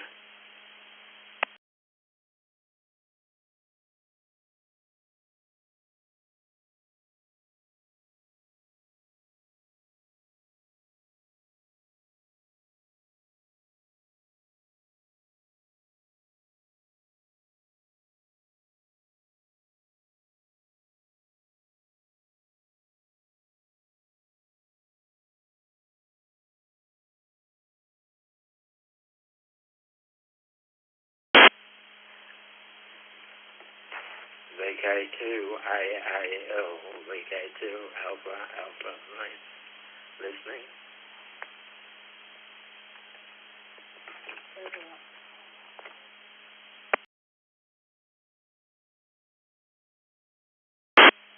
VK2 Alpha Alpha Lima and GC in Berg Point, Australia. Welcome to the Australian Trivia Net. Did you want a trivia question?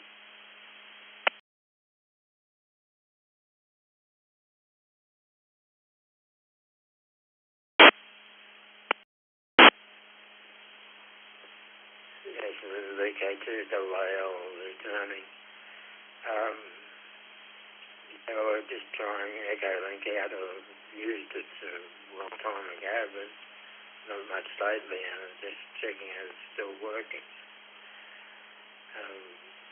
We're located in Sydney at the moment, and we're coming through loud and clear. No, didn't write down the call signs, but VK2 AAL listening.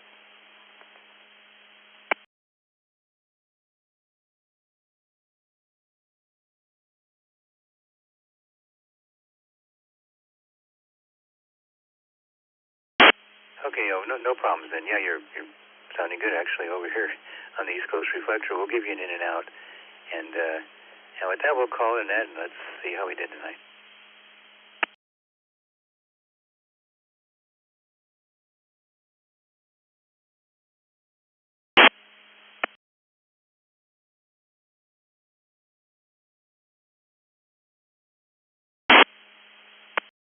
All right, we had 51 check-ins tonight, and again, thanks everybody for joining us. And we had 26 people got their question correct, and 17 people missed their questions, so that's a little over 60%, about 38% right to Ron. Well done. And of course, the question of the night is, name something you believe will be obsolete 10 years from now. The only one in the lead here, the clear winner, is cash. Cash and coins. Checks came up, landlines come up, but cash and coins are the winner. Back to you. Currently,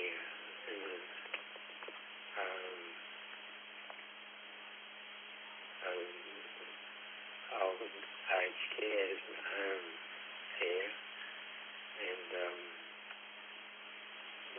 operating on with mobile phone, and seems to be working well. They to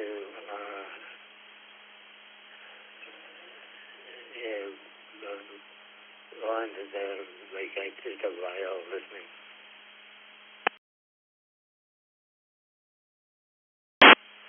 KG5EGD, late check-in.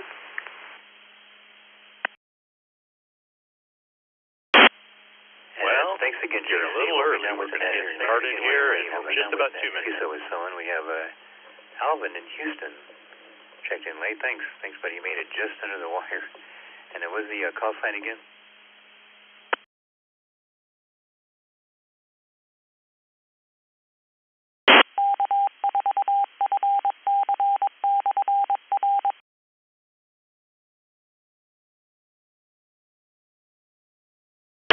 Station, I just checked in from Houston, I believe it was.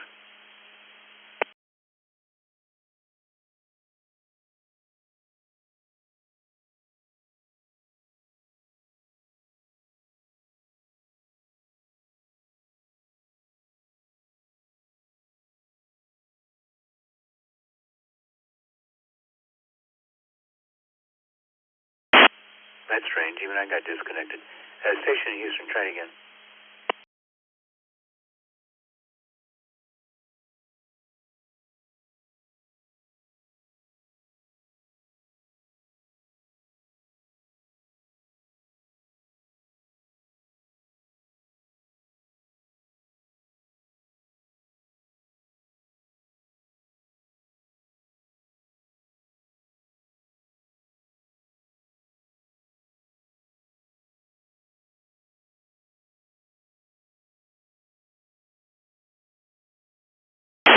All right, well, since half the network seems to have dropped out, we'll go ahead and call that a net. And once again, hang on a second, we have 51 people that checked in tonight.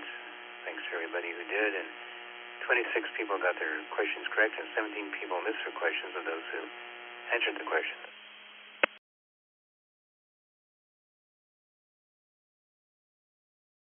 So the night, as far as name something you believe will be obsolete 10 years from now, it appears cash and coins are the winners there, and fortunately I think that may be correct.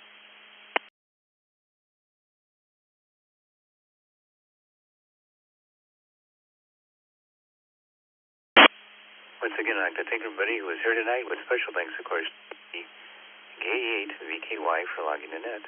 The East Coast Reflector hosts many interesting nets during the week. Don't go by this one. For more information, visit eastcoastreflector.com and select the Nets tab on the main page. We now return control of the ECR back to normal amateur use until next week at the same time, when the control voice will take you to the Saturday Night Trivia Net. 7:30, good night, and W7 FTM Clear.